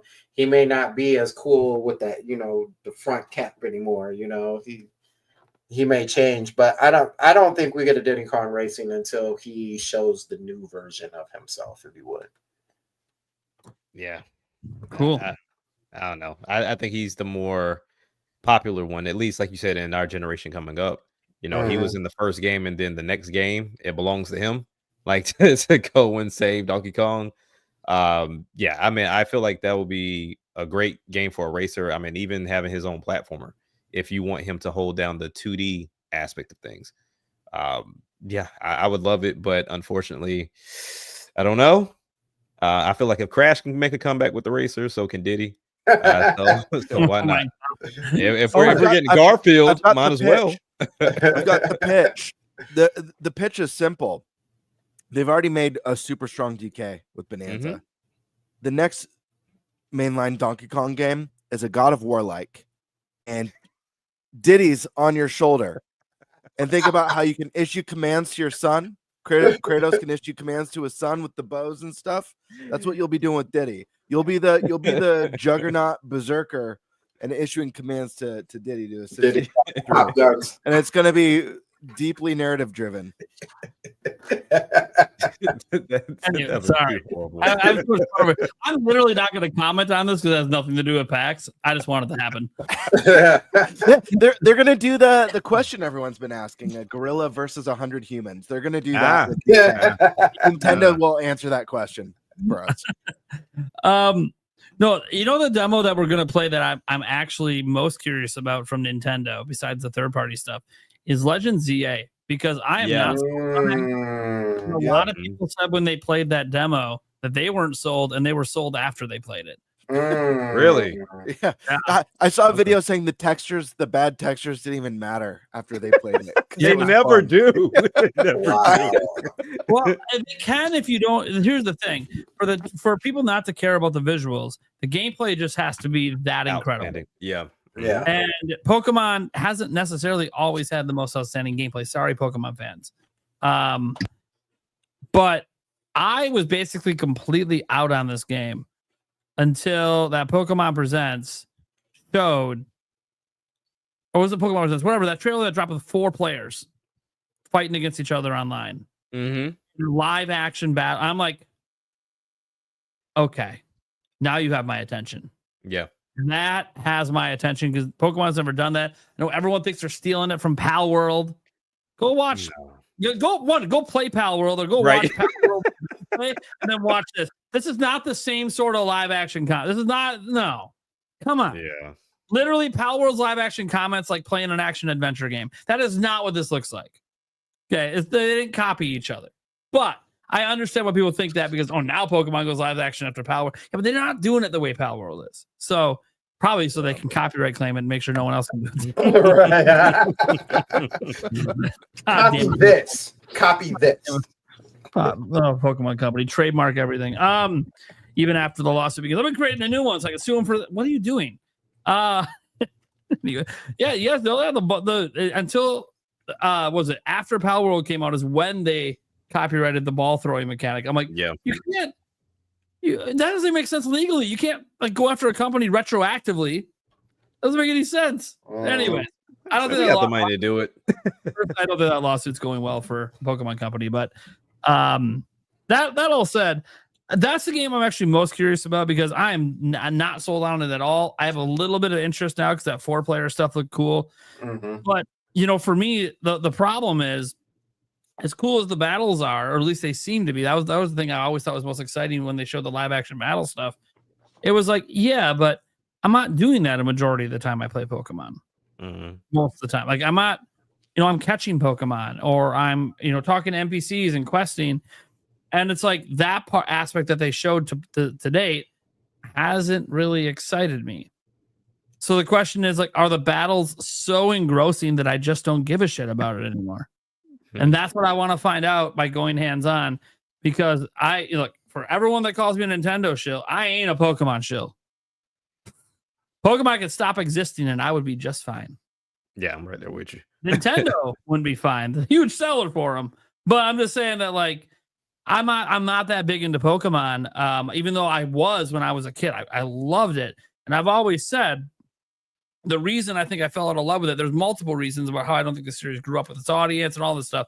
But Pokemon's the baby's first RPG. That's what it is. It's meant to be one of the very first RPG games you play as a kid. It's not difficult. I get it. You can play the pro level. Yeah, of course. You can make anything as difficult as you want. And you can go do all that stuff. That's not why I played. Right. So I played to catch them all and to beat the Elite Four. That's why I played. Yep. And I didn't find it to be that difficult. So I think that's a great, even to this day, I introduced my kids to RPGs with Pokemon because I think it's a great first start. But this is like this kind of just like Pokemon Legends Arceus. That felt like they finally evolved the series in a direction to make capturing Pokemon fun again. Yeah. Now it feels like, now we're evolving the way you battle. You're actually evolving. I know Pokemon evolution. Oh my gosh. To actually make it look like it's growing up with its audience and it's ready for that next step.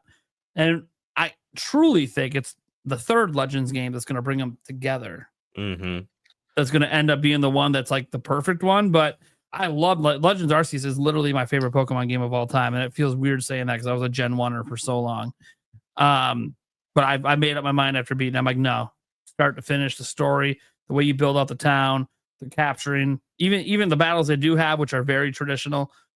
I don't really care because I wasn't playing the game for the battles, so it didn't matter to me. I could ignore that. So yeah, I loved that game, which is weird to think. I loved my favorite Pokemon game ever is the one that de-emphasizes battling. Like that's so weird. That's such a core part of Pokemon. The game that like de-emphasizes it and it's like the least important thing. That's the one I love. Turns out maybe battling isn't what I love about Pokemon. And then they drop on me with DA where they make battling what I want to do. So I'm very curious to play this demo. I am not sold on this game. I do not have it pre-ordered. Obviously, I'll get the Switch 2 version if I do get it because that's what I have a Switch 2. Why wouldn't I get the probably better looking, better playing version? Right. But I got to play it. And that's one of the things I'm actually excited to try out because it is something I would like to be sold on, but I'm just not.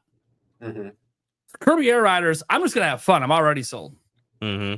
So that's my thoughts on that one. Look, we're playing a lot of stuff. Like the third-party games there I'm really excited about. Like Elden Ring, I've seen all the footage. I've seen all the discourse online. We've talked about it a little bit. The thing is, nothing changed. Nothing... To have a well-rounded conversation about it, you have to have played it. Right. Totally. So even if you're of the mind like, don't buy it. Well, fine. Hey, guess what? We didn't spend any money on this. We're just playing it. We're playing a demo. And I'm curious, like, we talked about this a little earlier in the show. Like, how old is this demo? The Cyberpunk played much better at launch than it did at the experience. Even like, I still see people quoting like the Digital Foundry preview footage video stuff. And I'm like, okay, the game's out already, right? Digital Foundry has an updated right? They've updated their take on this because it was much better at launch. I don't know how we're ignoring that. It's wild to me. But yeah, I think that Elden Ring one is the one that I'm most curious about third-party wise of the big AAAs that we are going to play at the Nintendo booth because that one to me is the one that I think has the most discourse, but also the most potential to sell very well on Switch 2 if they get it right. Right. And that's the thing. From Software has a history.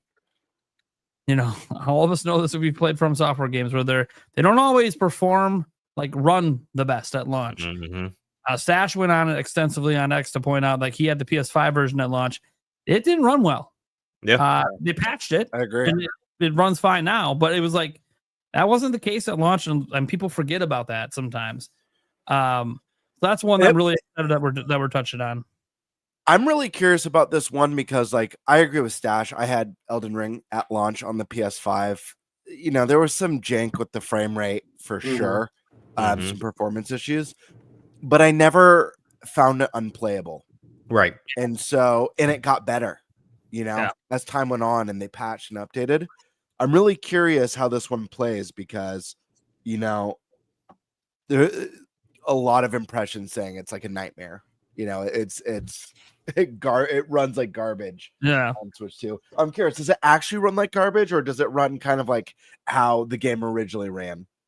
Yeah. Which wasn't ideal, you know, performance issues. And I'm curious how game breaking the issues are.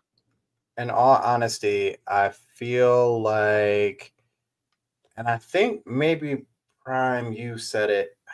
I feel like that was you who said it, but it's exactly like Cyberpunk. You know, when Cyberpunk first came out, like it definitely did not run the best. You know, and over the years, like now, it's like a critically acclaimed game, and I've played it day 1, 2 now, and it is astronomically a different game. So it's one of those things where. Yeah, some people, they try and be perfectionists when they drop a game. Others, they may drop a game and just work on it as it goes and listen to the people. And this is wrong. We'll work on it in the next patch or the next coming patch. So it definitely could, like, so originally, yes, we need to know when that demo was originally made, but also as well, if that is a thing where, this demo was somewhat relatively recent, right? Then the next thing is, okay, so we're looking at it coming out now. How often are they patching this game? How often are they working on this game? Because knowing from software, I feel like they are one of the last people who are like one and dones. You know what I mean? Yeah. Like drop the game and are like, yep, so we did it and we're good. Right. I really think they like perfecting their craft as they move on. Yeah, I agree 100% because I mean, even to your point, Prime, with Pokemon, you know, these games are the same way to where people love them so much, the gameplay, the mechanics of it, that even if it drops frames or even if it is a mess in the beginning, they'll play through it. As you said, Sandstorm, like with Cyberpunk, I know people that they completed Cyberpunk 100%. And we know how bad that game was at launch. Like, but they loved the game and they even recommended the game. And it was like, oh, you know, yeah, there's some jank, but you'll be okay. And yeah, you were one of them. So it's all about how good the game is. And from the little footage that we've seen, and of course, you guys will be able to tell us a little bit more when you come back. It looks like it is playable. And I think I said this on your show, Sandstorm, to where the vocabulary within the gaming space is very small. It's either it's the greatest thing or it's trash. It's horrible. Absolutely. Like there is no in between. It's like okay, yes, is it not running the best? For sure, but they can work on it. But I'm not gonna say that it's just unplayable. I don't know why they released this. I don't know why they brought this here. It's uncontrollable. I'm pretty sure from what we saw that wasn't the case. But of course, you guys will give us more detail. Yeah. I'm glad you. I just go less than ideal. Yeah, there you go.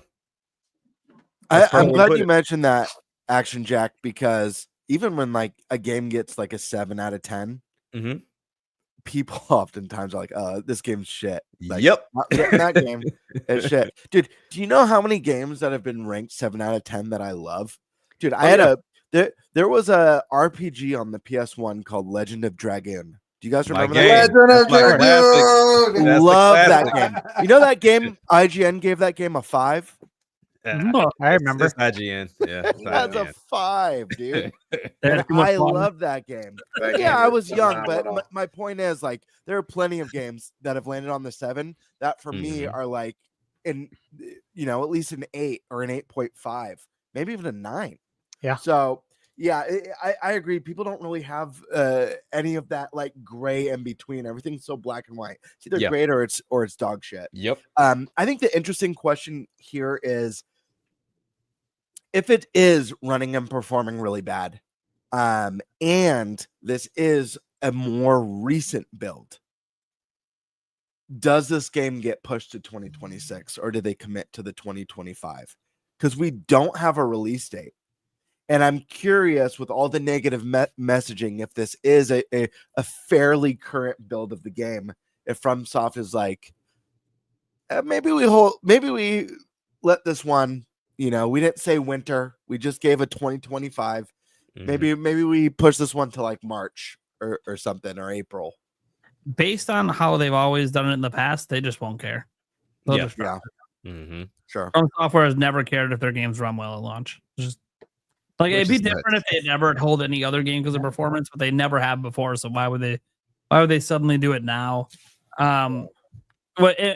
What's interesting too is like there's another game at Nintendo's booth that has also had some weird stories where sometimes it looks like it's running well and sometimes it looks like it's running like crap. That's Borderlands 4. Yeah. They're demoing that at PAX West, and I want to go hands on with that because I'm very curious. Like, and I've seen the footage. I've seen the people where, oh yeah, that's got some pretty significant drops. It looks like it's really hard to aim. And then I've seen the footage where actually it looks like at least a stable 30 right there. So right.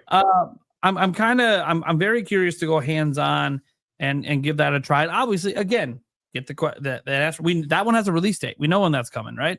So it's like, okay, so how old is this build we're playing? Like, is this indicative of what's gone gold and is being put on a game key card to come out in a month or two or a month and a half or whatever? Like, so I'm very curious on that one as well, just because it seems like there's no consensus, and the footage that we're getting from it has been, another word, less than ideal. Just go back to the less than ideal statement.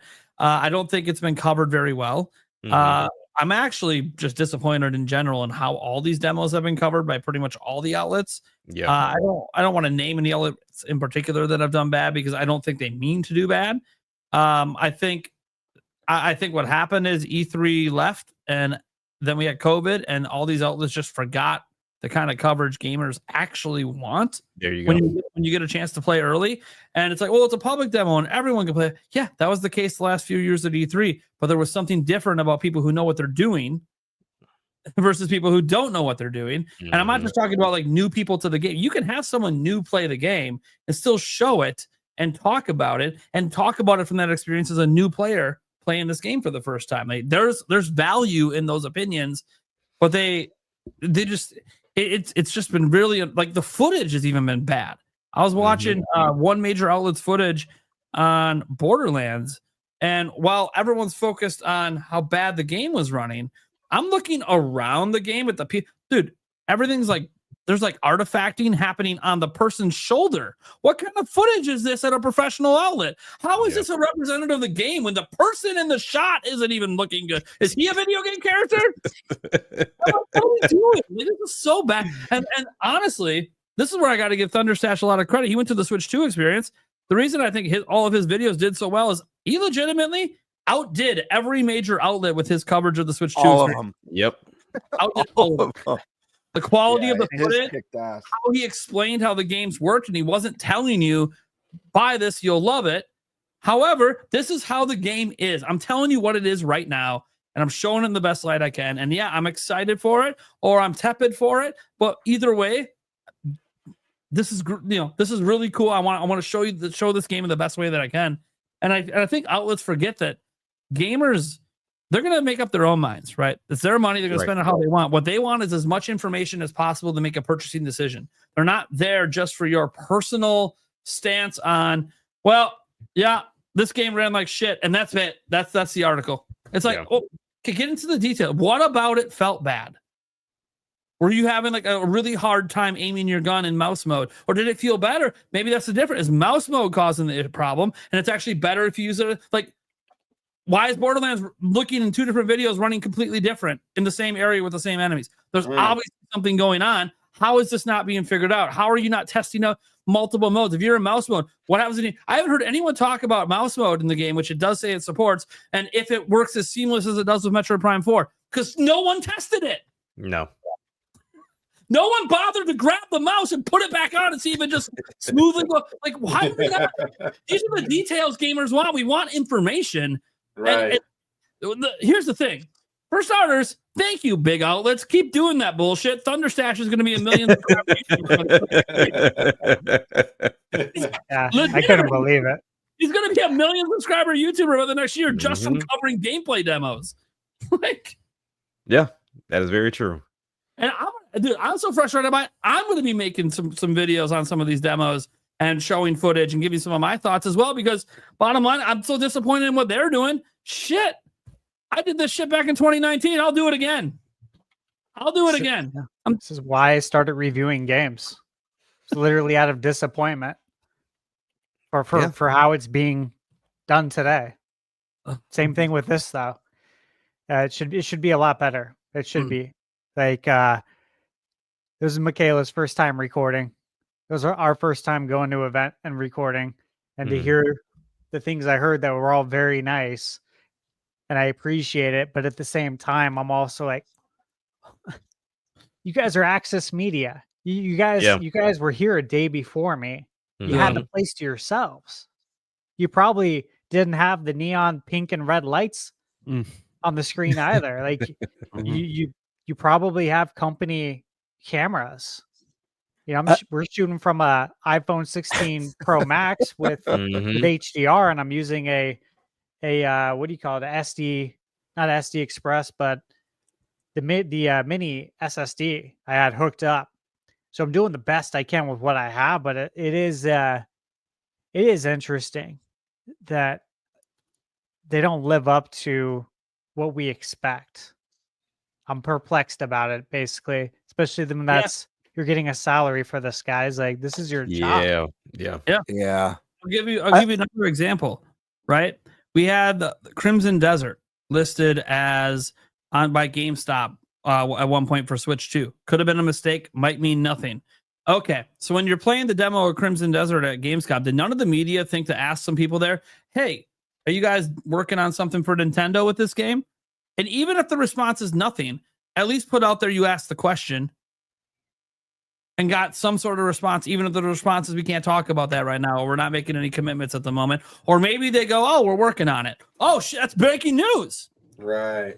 But like, I literally was watching some of the coverage of this because Crimson Desert's at PAX West. It was at PAX East as well. At PAX East, we didn't have the leak yet that it was coming to Switch. We just played it for the heck of it because it was a really big booth and we had pretty much done everything else. Yeah, and it looked cool. So we're like, let's give it a try. Yeah. And we'll probably get an opportunity here to play it at PAX West again. Maybe, hopefully, a new demo. That'd be sick if it's a new demo. And I'm like, man, this could be a Switch 2 game. And no one's talking about it in the Nintendo space at all. And the media outlets didn't seem to ask them. Like, if you guys don't know, when you go to these booths, and unfortunately, PAX East was kind of a dud for Switch 2 stuff, but the system didn't even have the Direct yet. So, but while that was kind of a dud for Switch 2, I remember the E3s. I remember other events I've been to. You can ask questions of these reps. Some of them actually work at the company. Not all of them are hired just for that event. And if you get the right rep, you will learn things. Yeah. I know this. Skyward Sword's entire baseline of what the story was, like not spoiling everything, but just like the basis of the story, we found that out at E3. Why? Because we were demoing the game at Zelda Informer, and we just asked the person at the demo booth, and they just told us. Yeah. They weren't going to give the exact detail, but they just told us the general outline, and that was exactly what the story was. And they just said it. They didn't even say, like, oh, you can't share this, but here, let me tell you. No, they just said it. Like, and so it's almost like they forgot how to be journalists. And that's what's to our benefit. ThunderStash, especially because he does a lot of preview content and review content, but even for channels like me that does news, a lot of the stuff in, like, when you're previewing a game and you're talking, it can be news, and I'm sorry if I have to create the news. Yeah. Because this is embarrassing. So that's what I'm most looking forward to the PAX West is, like, nobody's doing it right. The best videos on the internet are coming from people with a cell phone that don't know what they're doing. Yeah. You know, like, I'm bringing my professional camera. I'm going to be getting the best footage that these outlets should have been doing and they're not doing. yeah, we'll also have phone footage as well. You know, we're all going to as a group. We're all going to share our footage, and if Stash wants a bunch of my 4K stuff that because it looks better than it, cool, take it, use it. You know, there's nothing wrong with it. We're trying to show the games, and maybe I experienced something in the game or something that he glanced over and he said, "Oh, dude, how did you do that? Where did you get there?"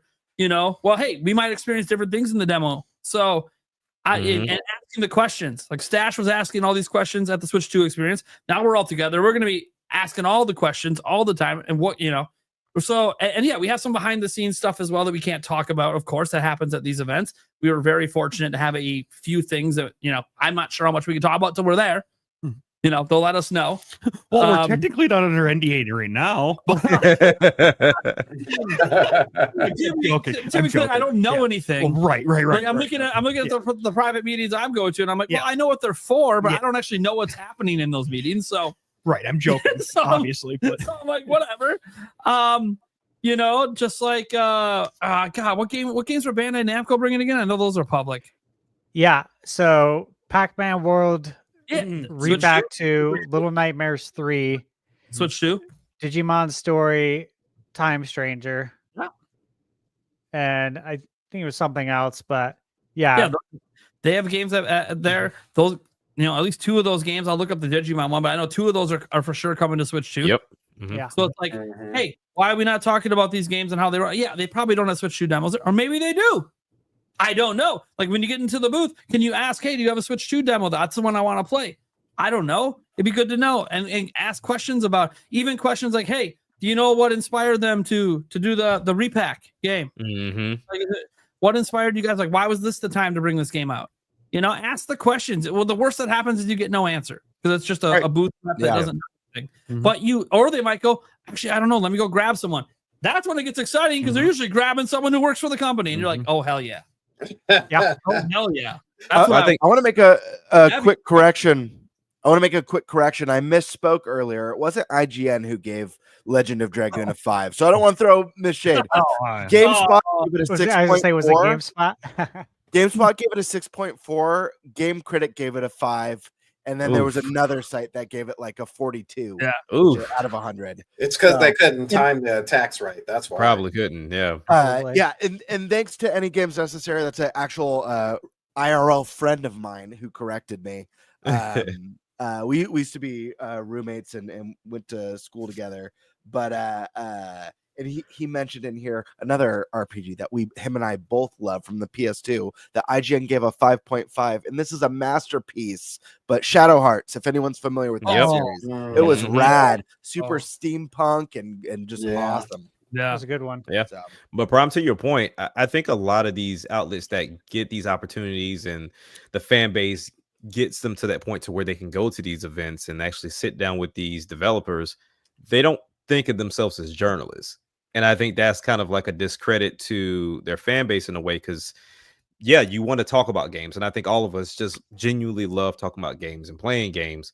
But sometimes you get to a point to where you're fortunate enough to get to those positions and have those conversations and ask those questions. So right now, it sounds like you all are prepared. Like, hey, we're going with cameras. We're probably going with questions. We know what games we're going to try to shoot for. If there's some randoms there, if we can find time, fantastic. And we want to ensure that we come back to give a little bit more detail, not just because, you know, the other outlets are not doing it right, but we just genuinely want to take care of our fan base. Right. Yeah. That's all about. Exactly. And I think that's where I've noticed a lot of outlets, they're still fans of gaming, but they still haven't clicked that, hey, we're a little bit bigger on the platform now. And I don't want to say, but let's make sure that we share with other people that share the same interest and love our content to give them a little bit more information. Yeah. Sadly, I think it comes down, a lot of it. This goes for a lot of things in life, but I think it comes down to a mentality of something you have to do versus something you get to do. Correct. Yeah. There you go. You know, like for me, this is something I get to do. I'm like very excited. We all are. And I think let's just say for some of the outlets, okay, it's something that you have to do. Sometimes they might forget that, dude, this is a dream. This is a dream job. Yeah. You know, they're not thinking about their audience and what their audience might want to hear. Yeah. They're not, they're so used to getting like these insider scoops that they devalue legit questions at these events. Like, oh, I don't have an interview, so I'm not going to ask questions when I'm playing a private demo. What are you doing? You have a private demo access. Chances are, if it's private demo access, it's a real employee at the company. What do you mean you're not asking questions? Yeah. This is a unique opportunity that you're taking for granted because you have inside sources that tell you things at times. But it's like your fans that clicked on this article, they want to know some new detail. Let's just put it this way, guys. There's probably stuff you're going to hear about these games that have been demoed all month long for the first time on our podcast next week. Yeah. And that's wild to think about. These games have been demoed for a week and a half now. Mm-hmm. And somehow our show will probably have something new about one of these games that nobody is talking about because they didn't ask the right questions or they didn't get good enough footage to get clarification on things. Like I've seen people trying to compare like screenshots with like Final Fantasy VII and like the Steam Deck thing. And I'm like, none of the footage is good enough for you to do that. So why are you even making those comparisons? Exactly. I think a lot of people take the easy route out too. And when you guys do the work, they'll just try to clip and say, oh, well, Prime and Stash and Gamebird and Eric, they went to these events and they showcased this and this is the footage. It's okay. So they just piggyback. That's why I gotta pause for that. This is getting a smidge ridiculous. T is at it again. Jeez. Dude. yeah, 100. Just dropping Legend. dropping hundos. T is going nuts over it. Dude, he did this a while. Was it like $1,000+ the one night? It was crazy. Yes. T is like a super fan of ThunderStash. Man. Oh, is it, start with the letter T? Yeah. Yeah. I gotta make sure I shout him out. I really appreciate seeing huge support for one of the co-hosts here. So awesome. Oh yeah, dude. Yeah, after you guys come from PAX, I got super sources at that point. So Yeah. if you want to know my sources on how the game Elden Ring plays, I know a couple people who were deep in the game. You know what I'm saying? I can't tell you who my sources are, but I just tell you I got some sources. Yeah, unfortunately for us, we're all liars, so there's that. And we're paid. I'm such a big Nintendo shield. Can you believe anything out of my mouth? Right. Yeah, that's true. Negative. Oh no, he's just saying that to seem like he's based. Whenever anyone says like something about being paid by Nintendo, as if it's like a bad thing, Right. Right. I'm just like, I wish. Right. That's a dream job. There's 2 dream jobs I always had. It was working for the Phoenix Suns or Nintendo. So like if that ever happened, dream come true. You want to buy ad space on my videos, Nintendo? It's wide open. Whatever you want to pay me to advertise, dude, I'll give you a discount if you want. I don't get paid by anyone, but I'll say anything for clicks. Just kind of Right. Oh God. So look to his channel for the video on Elden Ring saying this is a 60 FPS masterpiece. There you go. 60. The Elden I'm Ring demo excited. I played was 120. It was Oh, actually native. 120. Native. Handheld. I should make that video. Where's the footage to prove it? Well, it was a private demo. They wouldn't let me record it. There you go. That's what my source said, though. I wonder what happens if I make that video. Maybe I should try it. Somebody will jump on it. No, I'm my God, excited that'd be for great. Final Fantasy VII, right? And Yeah. for Elden Ring, because like both of these games I've spent over 200 hours Sure. a piece in each. It's very familiar with it. So I'm excited to see those games both in docked and handheld. Hades 2, again, super excited for that. Mhm. I love Hades. Absolutely love it. Got to play the Switch 2 experience. Excited to play it again. Cool.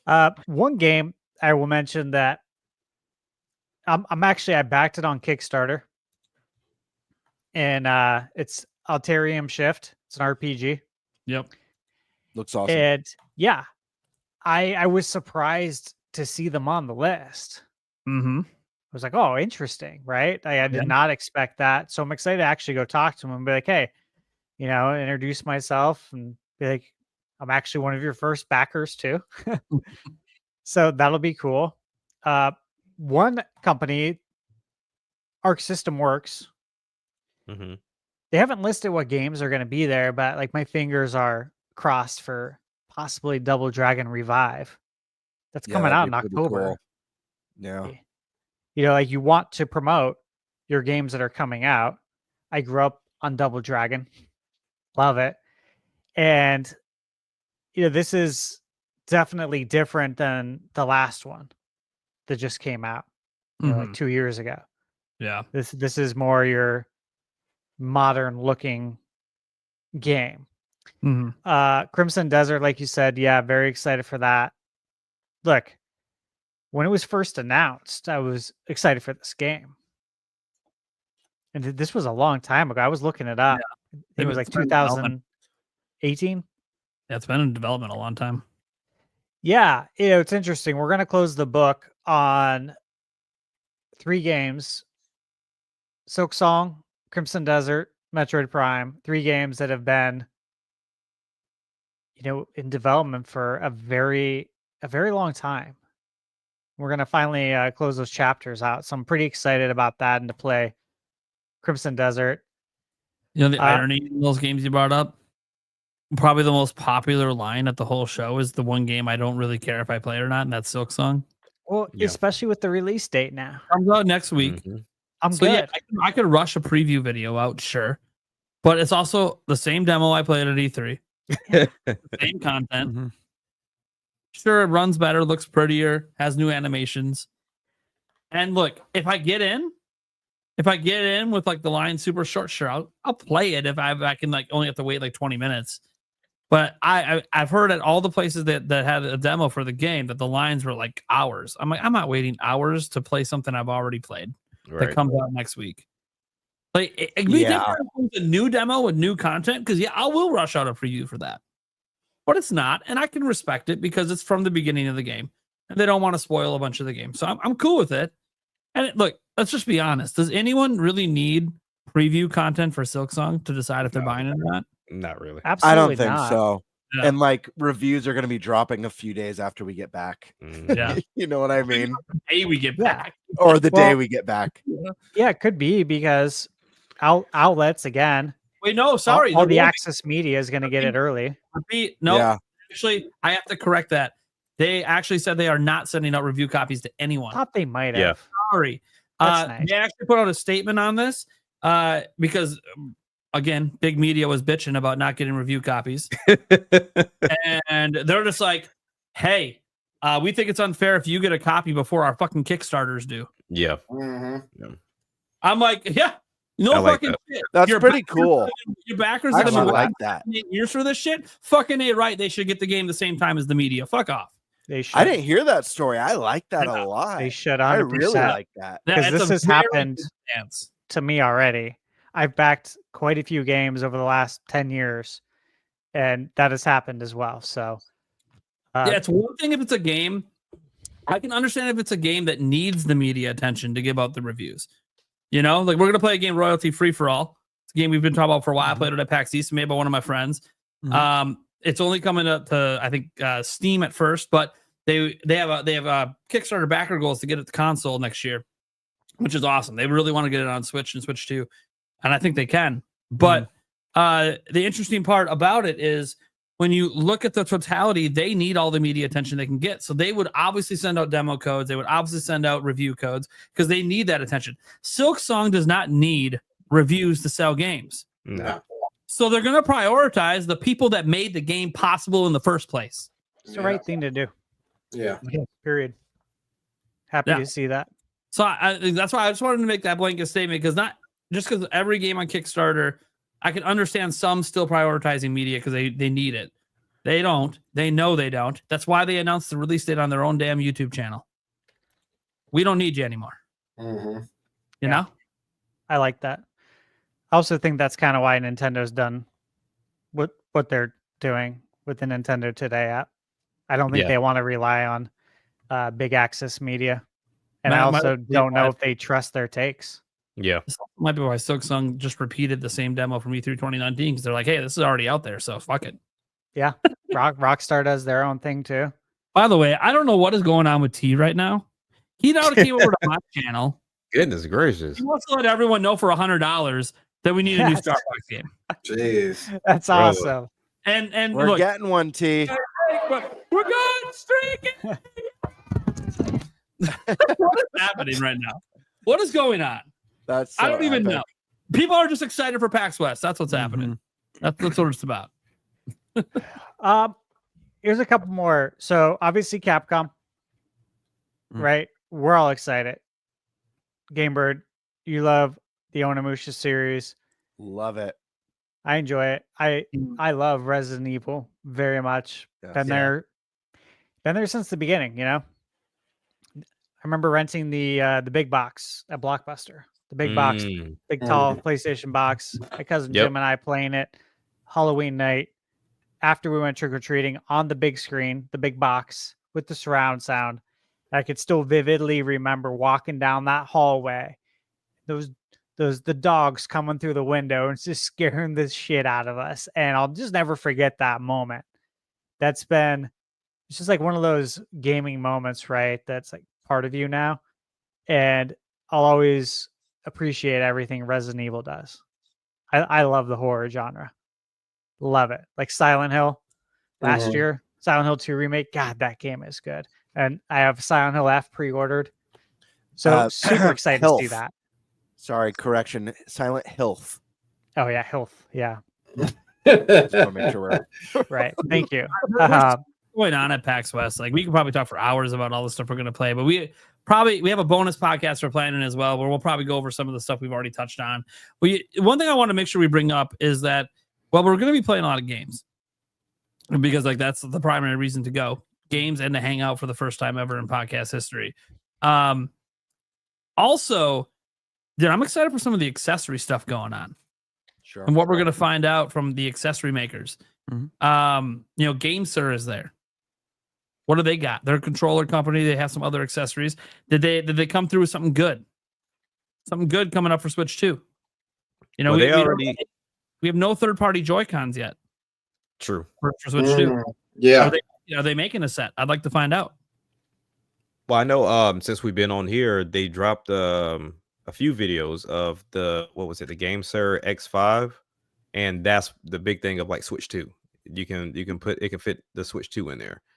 So Yeah, I don't know if they're gonna have anything extra. They'll have that there, and we'll get to go hands on with it. Because people don't talk enough about some of this stuff. The upcoming accessories that people are looking for, different things for their Switch 2. You know, and maybe you don't like those Joy-Cons. Yeah. Goodness. Okay. I don't Man. know. Wow. Yeah. What the hell? T, wherever That's you work, awesome. That's Right. What? recommend the me. hell, Right. dude? Holler at your boy. Gamebird, Holler at your boy. Gamebird, you're buying dinner. Yeah. Wow. Goodness. Holy hell! I've never experienced anything like this before on YouTube. Gamebird. Gee, what But the William- hell, dude? Peak Oh cinema. my for gosh! YouTube. Thank you so much. I don't even know what to say. Just wait till he Right? clicks on an outro one day. Yeah. The bar, you put the bar so high with the You intro. put the bar so hard. I Oh feel my like gosh! I feel like his background music is playing right now. He's just like, I got money to blow. T, if you're gonna be anywhere near PAX this year, we'll get you a steak. How's that? Something. I got a magnet with your name on it. You're right. Yeah. So we got some magnets. Thank to you get so much, T. That's so thoughtful. I don't even know what to say. I never imagined I'd get something like that. So that is Wow, that man. is incredibly thoughtful. Thank you you so for much the for support. supporting all of us on the show too. I do you. appreciate it when people do that. Because this show doesn't exist without all of us. This is how it goes. Yeah. So like the accessory maker stuff, I'm really excited to see what GameSir, what they're going to have there, or what they're going to be advertising. And there's other accessory makers there as well, headphones and all this stuff. So we're going to make our gambit. We're going to find out what's going on with some of this stuff. If any companies have anything that they're not bringing there, but they notice that we're Nintendo people, so they want to tell us, you know, hey, we're working on something special for Switch 2. You know, we'll let you guys know. And yeah, obviously, like, you know, I've you guys know I'm deep in the comments. I'm deep in the also Stash. Stash is very deep in the comments on his channel. But I'm deep in the comments on all the social medias. You know, I am the world's most hated Nintendo YouTuber, and that is A-OK in my book. Yeah, haters are doing something right. That's how it is. That is how it Gamer is. got a brand new hater this week. Yeah. That was a fun one. Yeah. Hating on something that had nothing to do with the video, even. That's when you know you really made it. Yeah. That said, you know, I get accused at times that everything I do is about money, right? Because it's my job. I'm a full-time YouTuber. I think of our whole crew, I'm the only one who technically does YouTube full-time, no other income. And what's interesting is this trip is costing me thousands. Ooh. And I literally may not have a video or live stream happen over the next 5 to 6 days, which is me giving up a bunch of revenue while also spending money while I'm there on top. Right. So I am giving up money to try to create better coverage for my fans. I don't like, I care about this shit. It's not just all about the money. It's about trying to create content that people want. I know I'm a news channel and I do the news and the rumors. That's not all I want to do. I've been waiting for something like an E3 style event. Finally, it's here to do this again. And who knows? There's a potential ESA coming back in April of next year doing something that might be exciting. We're gonna go and find out. Maybe it's not exciting, but we'll at least go once and see. So yeah, well, at least go to Vegas and I mean, at least stop by the Pinball Hall of Fame. Yeah, Not Vegas. yeah. We'll have fun. We'll have fun. But we'll see on that one. Yeah, listen, ESA is kind of like having this thing where it's already public, but no one's really talking about it. It's a conference in, I think, Las Vegas, where all the major companies, Sony, Nintendo, and Microsoft are all participating.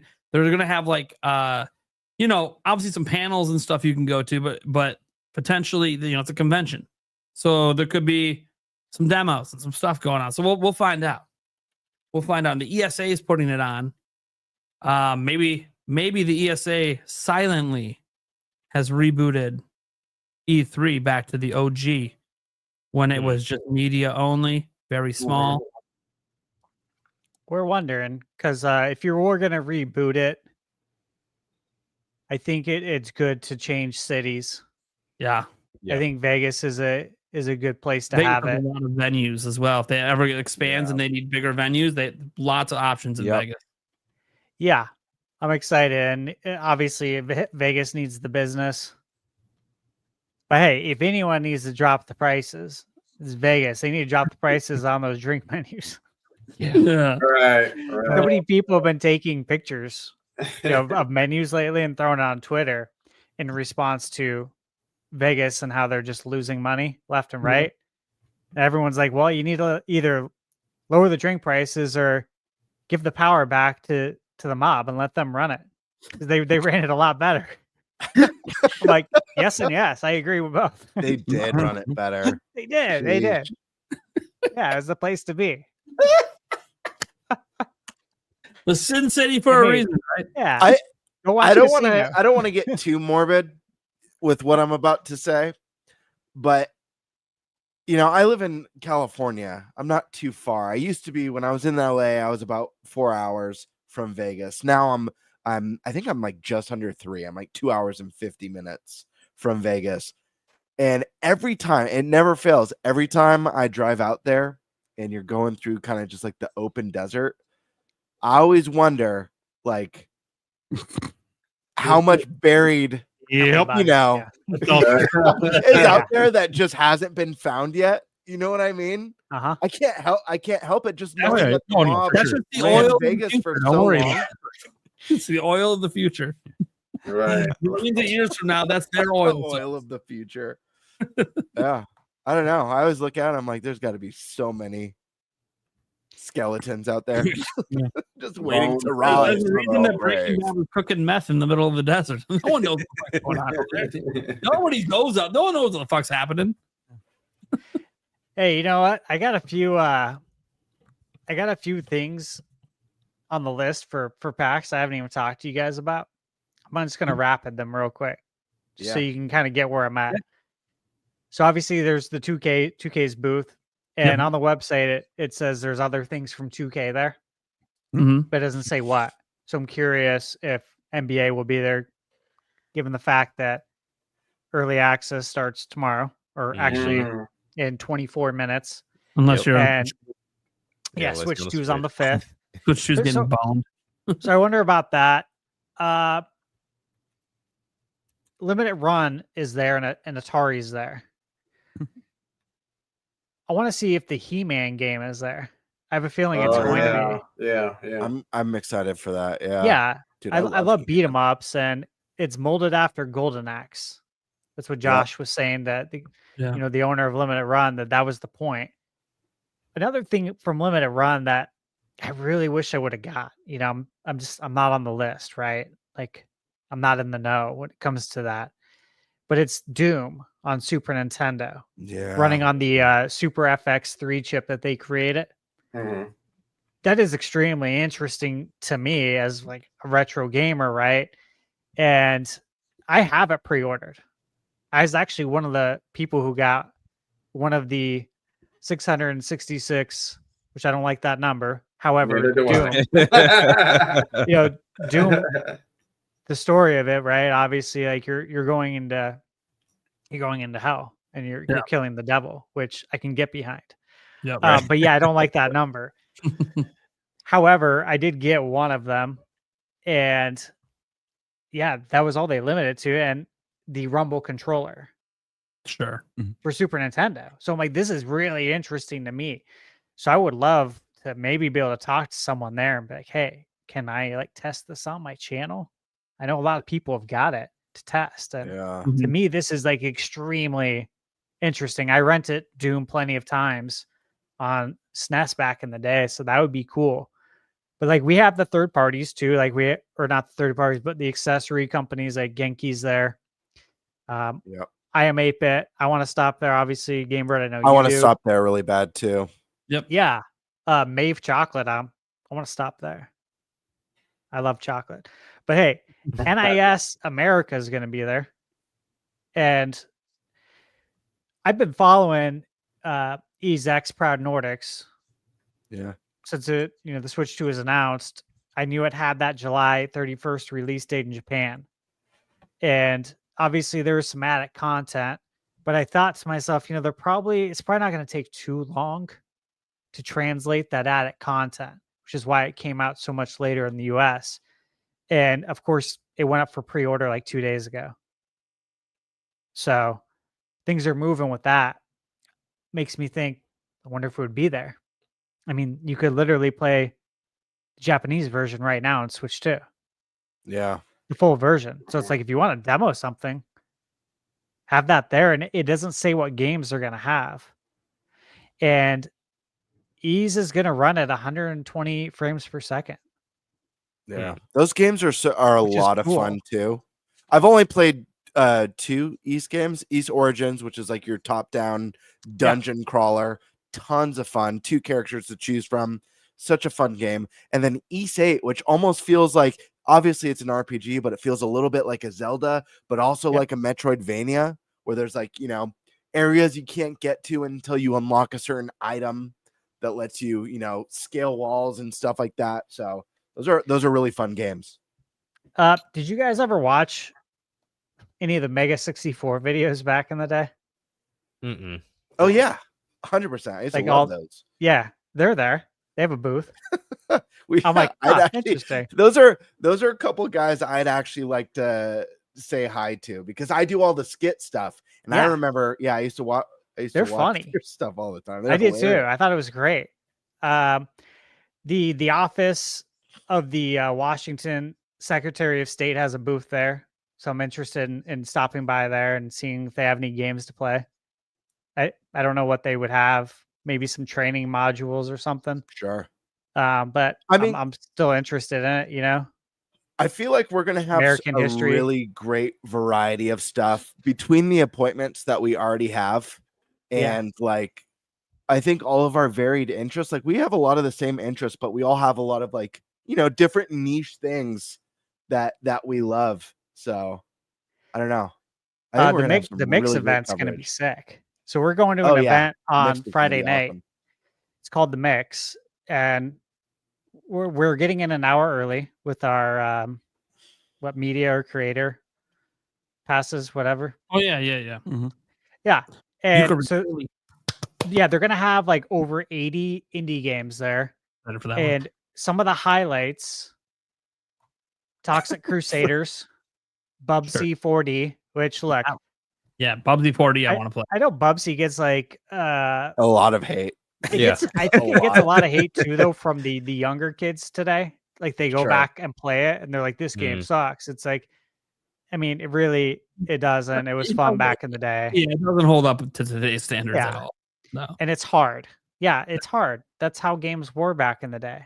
You couldn't die, Yeah. 100 times and keep playing. Right. You'd have to start from the beginning. That's how games Yeah. were. I Yeah. get it. You don't like it, but that's how it was. That's what we played and lived through. Blood Breaker, Labyrinth of the Witch. Looks like a very cool Metroidvania. There's a beat 'em up there that I've been following, and it's called Pizza Kid. You're a Mhm. pizza Yeah. delivery guy, Yeah. and like it's like Streets of Rage, but you're a pizza delivery guy, and like Really? it's a So beat 'em up. awesome. Yeah, That's I'm so like, 90s For a too. second, I That, was like, wait, totally. beat 'em up. No, Yeah. no, we're going streets of rage. Got it. yeah, I'm like this looks cool, man. And then Yuka Replay. So again, the event. Where they supposedly fixed all the things people didn't like Dude, about it when it first came out. I am so. so excited to I go know they hand did. because I have the original. I got it right when it launched on Switch way back. I mean, I was living in LA still at the time. That was my first Kickstarter. I've heard game. nothing but glowing praise that it feels like a different game.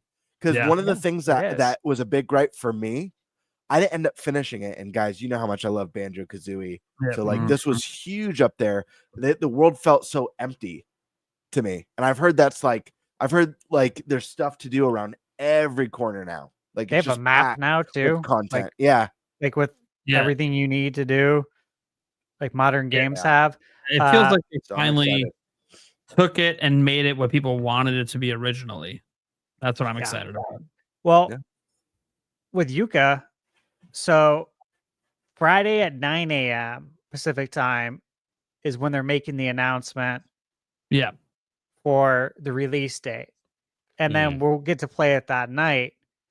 But I'm sure you guys saw the pre-orders went up for it on like VGP, PMP, and Amazon. Yeah. Mhm. Not Best Buy yet. That's where I'd prefer, because then I can go drive down there and get it, not wait for it to get delivered a couple. Because like I'm already behind the 8 ball, right?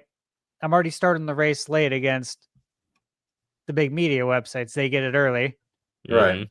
I get it launch day. If I want to go physical, I got to drive down to Best Buy, which is fine. So I'm waiting for their pre-order to go up. But $50, complete game on cartridge. Yeah. That's It's amazing. That's awesome. Yeah, I'm really excited. They're a good group over there. There's some former devs there. The team's made up of former devs from Rare, from like the good days of Rare. Yeah. I think you have to emphasize that. Yeah, there's some strong pedigree there. So I'm excited. And I remember earlier this year, beginning of the year, I did a video, my most anticipated games of 2025. I had like 60 games on there. It was a long video, but I had Yuka Replay on there.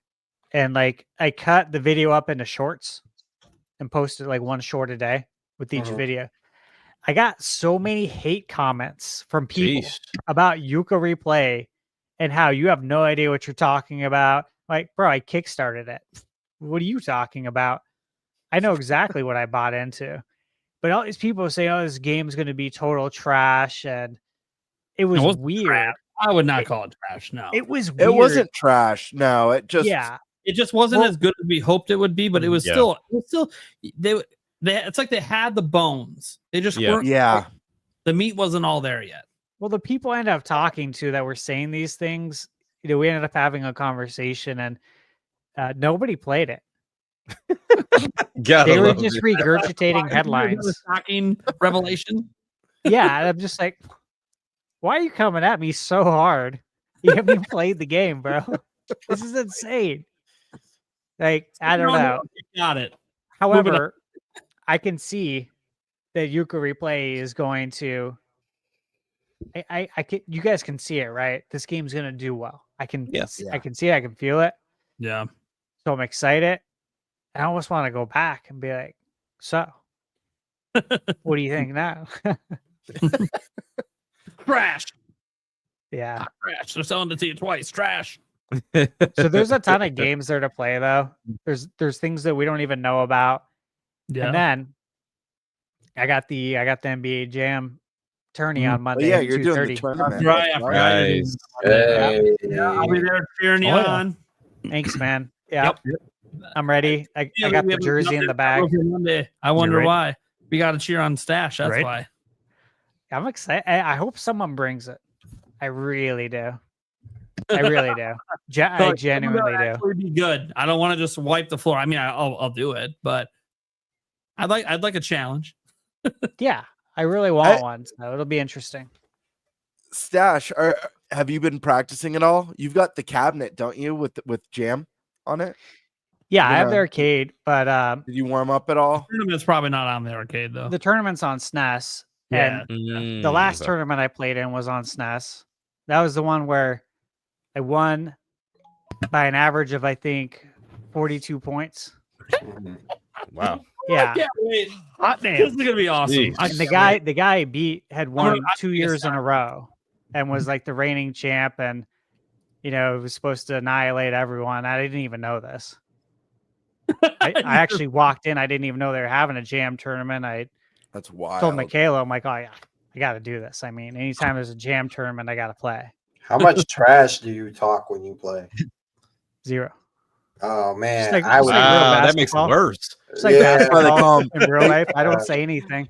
Silent, Focus. Call him silent but deadly. yeah, silent man is a deadly man. So I sometime in the future, I want to see a 1v1 between you and Andres Restart on the actual basketball court, because you're both really good at basketball and shape and everything. Now he's obviously younger, so he's got the youth advantage. But he was talking on his podcast the other day when I brought it up that I really want to see you guys sometime in the future. We got to set it up. He's like, "Oh, dude, I love trash talking," and I'm like, "Yeah, Stash is gonna do the opposite. Yeah. You're gonna trash talk, and he's gonna let his game talk. Yeah. I've always Stash, Stash, It's gonna be you great." have I an need injury you- though, don't you, Stash? what? Don't you have a injury though from basketball or something like that? Do I remember correctly? I have lots.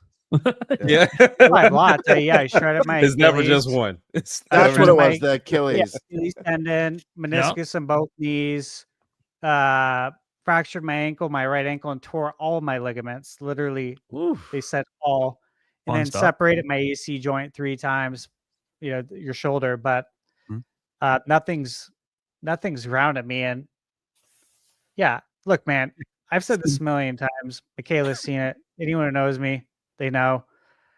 Look, I'm 40 years old now, and when I go to the gym and play, they should be whooping my ass, and I've told them this. The younger kids, the guys that are, In the prime. in their prime, but you guys should be whooping my ass, and they don't. And I'm Mhm. disappointed. It is the same thing with Jam. Like, he's competition. Like I'm That's dead just one. serious. I don't have That's to Stash's one comment before Yeah. he's silent the whole game. Hornet. Turns back. I'm disappointed, and I'm then just walks out the gym. Well, it's always after we play. Like I'm just disappointed. Like I want to Stash. get my ass whooped. Stash, I need you to, like, when you're older, like, do that, like that real kind of like silent but like subtle, like nag or like get on people. Like you play NBA Jam and you're like, oh, don't think that's going. Oh, it went in. Oh, Yeah. Give me that ball. You don't need that. Stash is gonna be like 60 one day. He's gonna hit the real life courts, and he's gonna go up against someone who just trash talks like shit. And he's like, "Yeah, you should just wreck me. You're 25. You've been your father twice. Okay, let's Right. And then you beat him, and all you do, you say nothing. The guy's like, "What the fuck?" And you're like, "This is just a disappointment." And you just walk off the court. I didn't even lace my shoes today. I just wanted to let Yeah, you know that. dude, I don't even fit in basketball shoes. I have no cartilage in my ankles anymore. It's bone on bone, and What is happening? And NBA Jam, dude, he's going to be 75 at a tournament kicking people's ass. Hey, man, like I said, anytime there's a tournament, anytime I know about it, I play in it. And I mean, knock on wood, I've never lost. And it's never been even remotely close. Yeah. So what he's saying is PAX West, bring the heat. I hope somebody does. Someone who's even remotely close to his level. They're Dude, like, if I lose, I will shake their hand. I'll offer to buy them a beer. Really, I will. That's how I am. But I always want some good competition. boom shakalaka and stuff. Right. Like, boom, He's shakalaka. humbly probably one of the best players in the world. That's just how it goes some days. It is what it is. I wish He they doesn't had lose. esports for it. Like Yeah. I would sign up in a heartbeat for a team. Like I'd go try out. You probably would make it too. I feel like I would, but that game is so fun. I know you trash me because I just haven't played it in so damn long. I fucking love it though. I love it. It's the best. I gotta after watching you play, I'm gonna be like, all right, next year. You should. I'm gonna train for the next year at this fucking game. I'm taking Stash out in that fucking tournament. Should, man. Okay. I think we can get to the super chat so we can get the heck out of here. I got some packing still to do. We got Jamie Camp said, hope you and your ladies have a blast at PAX West. I hope so too. I predict it'll be a major fun time. Oh yeah. Thank you. Bare minimum, my children are there, so that already makes it a good trip. Love them. But I gotta get away from them sometimes.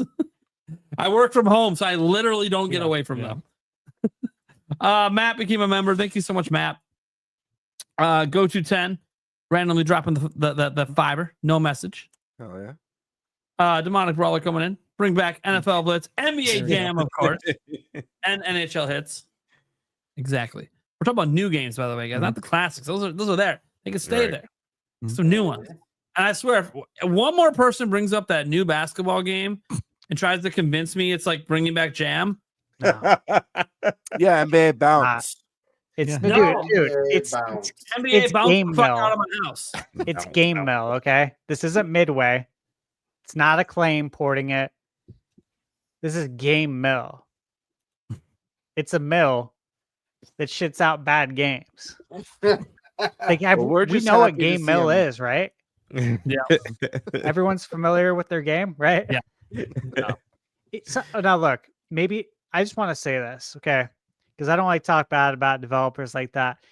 Maybe they don't have the funding. That's a big thing, right? There's other things that could be at play. However, they're to me, they're the modern day LJN Oh, from wow. the NES era. They get the license, they push out a game, they make money from the license. But it doesn't Jeez. mean it's a good game. Yeah. Okay. Pokemon Fan 34 says, do you think we'll see a new Animal Crossing? I'm assuming that's at the direct. I mean, possibly. I'm not going to rule it out. I think any of Nintendo's IPs are possible. Fire Emblem, anything really, because it's a new gen. So sure. No, what I find funny is it's a new game, but it's Tom Nook's backstory. He's part of the mafia. He's a mafia boss, and you have to go work for him to Finally. You mean they finally just give him the title that we all know he's had this whole time? Right. Because he pretty much is that already. He just puts a smile on. Yeah. You have to go work for his mob. The Mono Brawler says, ThunderStash Gaming, do you think Twin Snakes will be included in the Metal Gear Solid Collection Volume 2 and at 60 FPS on Switch 2? This is something I've thought about actually quite a bit. I guess you could say because I want to see it, right? Oh yeah. And you got a question, would it come to NSO or would it come to a collection? Silicon Knights is the one who developed the game. Yep. Which, of course, Eternal Darkness. And, of course, Nintendo owns Eternal Darkness now, which that wasn't the case back then. They bought that. So it's like, who owns what? How would this work? We got GoldenEye on the NSO. We're able to make that happen. I I think it's just a matter of when it shows up, Yeah. like, and how. I think it's going to, and obviously I would prefer it. I think in the collection at 60 FPS, and I would like it to, populate my entire television. I don't want the bars on it. If I can get the whole big screen, that would be great. I love Twin Snakes, and it's such a hated remake of the first game. Twin Snakes got a lot of shit. I know it went a little bit more anime with the cinematics and stuff like that, but I feel like it kind of lent itself to the campiness of some of Metal Gear Solid storytelling. Personally, I think so. That was my thought back then as well. Yeah, it made sense to me. All right. Tomato Brawl says, do y'all think the Resident Evil 4 remake gets a Switch 2 port? Yes, I think so. Yep. Yep. Absolutely. Nice, short and sweet there. Just yes. Just all of it, yes. All right. Let's see here. Next up, Wink to Man 07. Do you think we'll get Wii on NSO next year? Well, like I said, November 2026 is the 20th year, 20-year anniversary of Wii.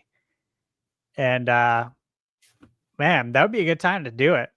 If you're gonna do it, you want to make a deal out of it. It's a good time to do it. Yeah. I think I speak for all of us when I say we would like to play. Yes. Yeah. Thank you. It would be nice, but I Love don't that think commercial. I don't think it's going to happen. I think there's just way too many GameCube games still that they got to tap into before. Yeah, well, no one asked you.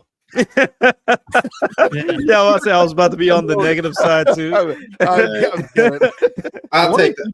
Why do you think you get to talk? What show is this, anyways? Because I would love for it to come out like to match up, like ThunderStash said, with 20 years. It's just the releases seem so sporadic with NSO. So it's like, what are we looking for as far as a schedule? GameCube is sitting at what, like 5 or 6 games, and it's like we're just gonna give us one. And does that go into the expansion or the regular? Yeah, we already know that's expansion. Probably There's no way they're giving you that. No way. Yeah. Do you start off with Wii Bowling? Start with Wii Sports. Start off with that resort. It has to be like one of the first ones. Yeah. Demonic Brawler, 2026 is the 40th anniversary of The Legend of Zelda, 20th anniversary of Wii, 30th anniversary of PlayStation, and 30th anniversary of Resident Evil. It's going to be a good one. Yeah. Should be a good year next year. Yeah. God, I feel old. Right. Yeah, I'd like to see that as like 10-year anniversaries. Right. The Brawler then says, I think 3 All-Stars get the Switch 2 edition, including Galaxy 2, and will be official release, not timed exclusive, and a free upgrade for Switch 1 owners. I think Galaxy 2 gets the Prime Remaster treatment. Yeah, by itself. Yeah. I think it's going to be by itself. Okay. Demonic Brawler then drops a 10 and says, I feel Nintendo's reasoning for not sending out dev kits. That story is to make sure third-party companies don't forget about Switch 1 yet. To keep Switch 2 from getting overwhelmed with niche titles. I will say, well, the second part, I definitely agree with the overwhelming in niche titles, but I think they are very much back in there. It's fine. It's kind of like full circle. So back with the NES and them controlling a whole lot of who gets to put games on their systems and when. I feel like it's very indicative of that, but it's like, but we'll be nice though. We'll be nice. Listen, you can put all the games on here, but we'll just kind of decide who and when gets to be on here instead, Sure. But I mean, it honestly, I think it, we've talked about this a bunch of times, but I just think it works better that way because my pockets are already empty and I'm not trying to go into debt, trying to get all the games that I want. And by the time I'm able to get those games, it's like years and years later. Like I would rather play those games now. So this just nice little stream of games that we're getting is so much better than a whole bunch of games and cannibalizing each other for some FaceTime. Yeah. Okay. Just these are a couple quick ones here. Mr. Black went to multiple of the channels here, dropping it was a click buy. Thanks for the support. MMXJK says hoping for a demo of Air Riders on Switch 2 to play. Yes. Kind of think they won't do it because like the thing that needs to be demoed the most is City Trial, and it's hard to demo that without it just being the game. Right. It's a very What hard. What about a test play? A temporary test play, sure, but then they're putting the demos out of these things that usually when the demos are here, they don't do test plays. Yeah. No. We'll see. I'm actually curious. So obviously, you know, Kirby's got more popular over the years, but like that Kirby Air Riders between Japan and the US has 6 million views on its direct. Wow. Which is insane.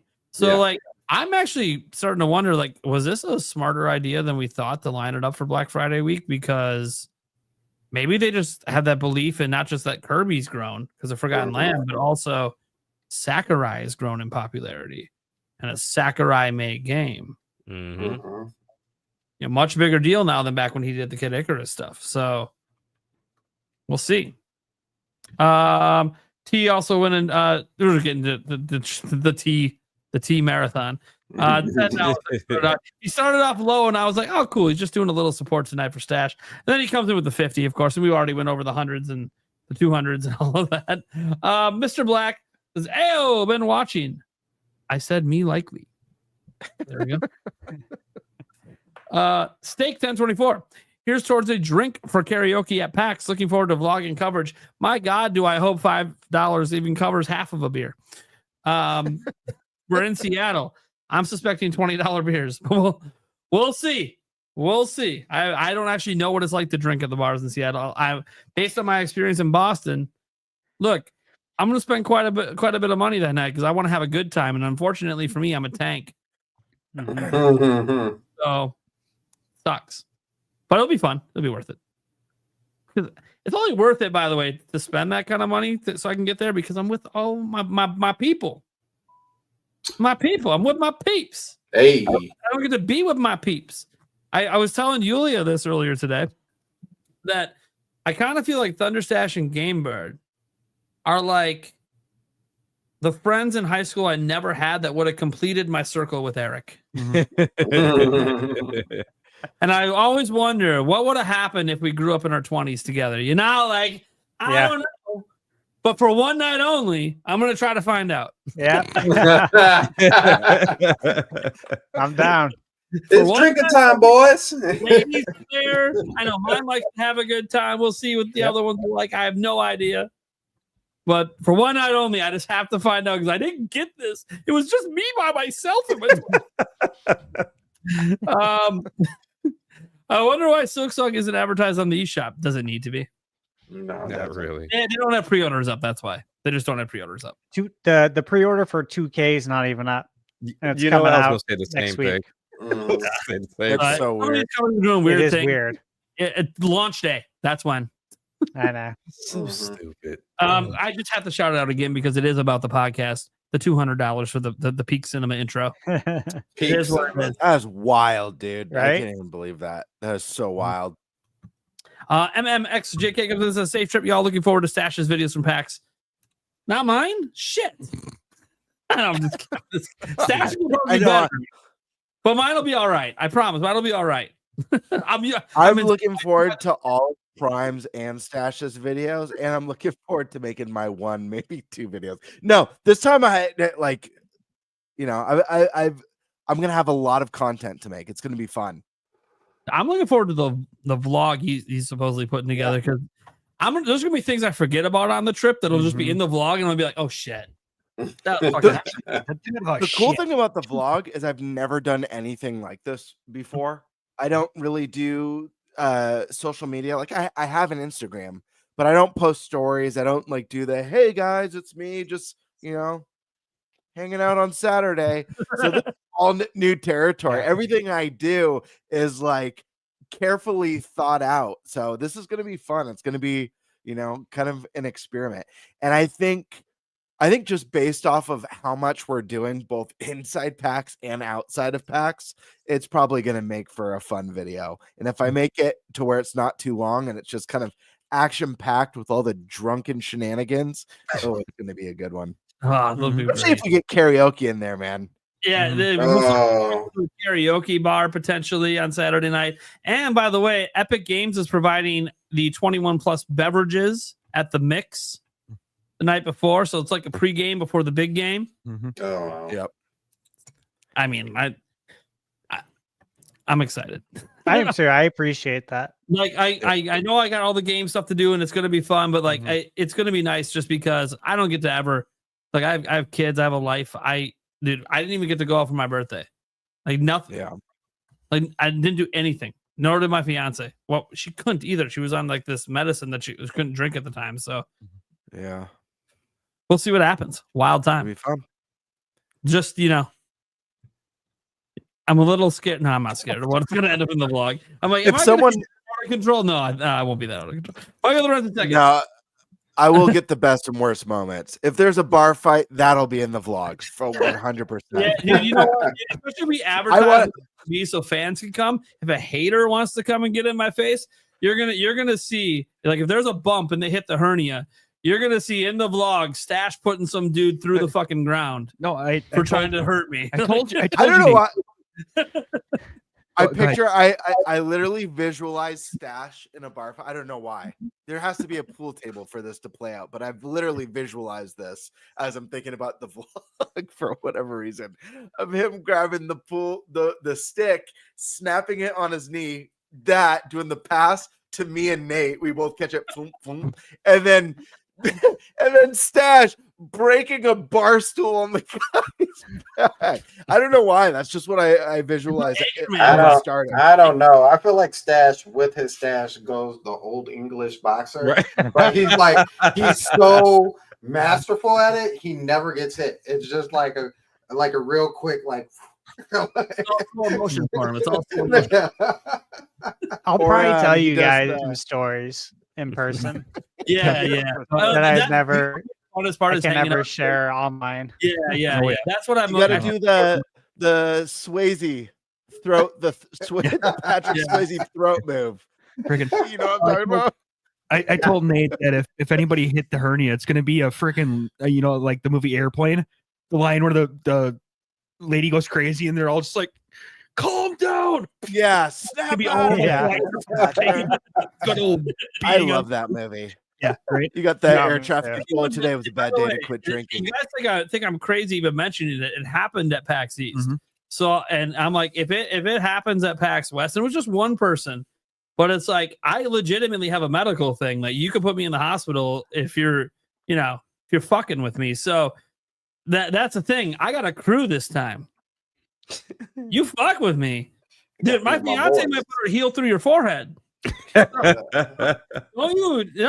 She's very protective, especially now. She yells at me, dude. If I wear a backpack at the show, she's gonna yell at me.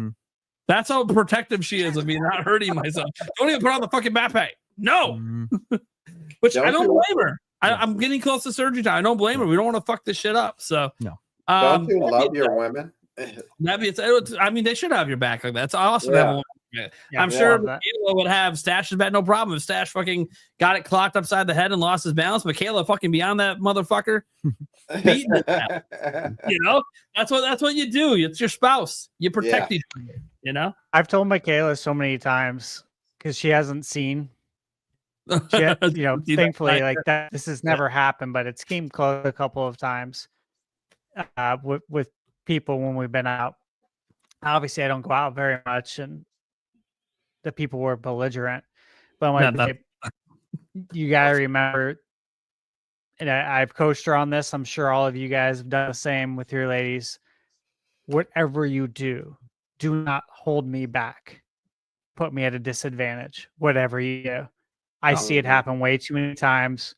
Where the lady gets in the middle and grabs you, and now suddenly your arms are held back and they just start taking free shots on you. Like, you cannot do this. Okay? I've taught Yulia, like, hey, if it's gonna happen, it's gonna happen. I'm going to deal with it. Don't worry about it. But I might pull you back if it's happening to you. Yes, I will protect you. Oh yeah. Like that's just what a guy does. I'm bigger, I'm stronger, even with the hernia. And for people that don't believe me, I'll just tell this one little quick story. The last time Yulia and I went out, a stranger at the bar grabbed her ass and walked away. And Yulia didn't think anything of it. She thought it was me because I do it all the time. Like that's my woman. Of course, I'm right. Yeah. So he went outside to the smoking area, and I went out and I said, "Hey, you need to go in there and apologize. That's my woman." Well, she liked it. I'm like, okay, I'm gonna just say this one time. You're lucky it's me out here, and she didn't know that you did it because she would have put her heel through your head. I'm trying to be respectful and just asking you to go apologize because you violated my woman, and she doesn't even realize it, but I saw it. So please. And next thing you know, he wound up. He's like twice my size to take a swing at me, but he's fucking drunk. And so he's no coordination. So he literally comes to take a swing. I step to the side. I catch his arm. I put my foot down, fucking push him, knock him to the ground, sit on him because you know what? Hey, I'm fat. He ain't getting up if I sit on him unless that motherfucker is, you know, if he I don't want to give my weight away, but I'm just saying he ain't getting up.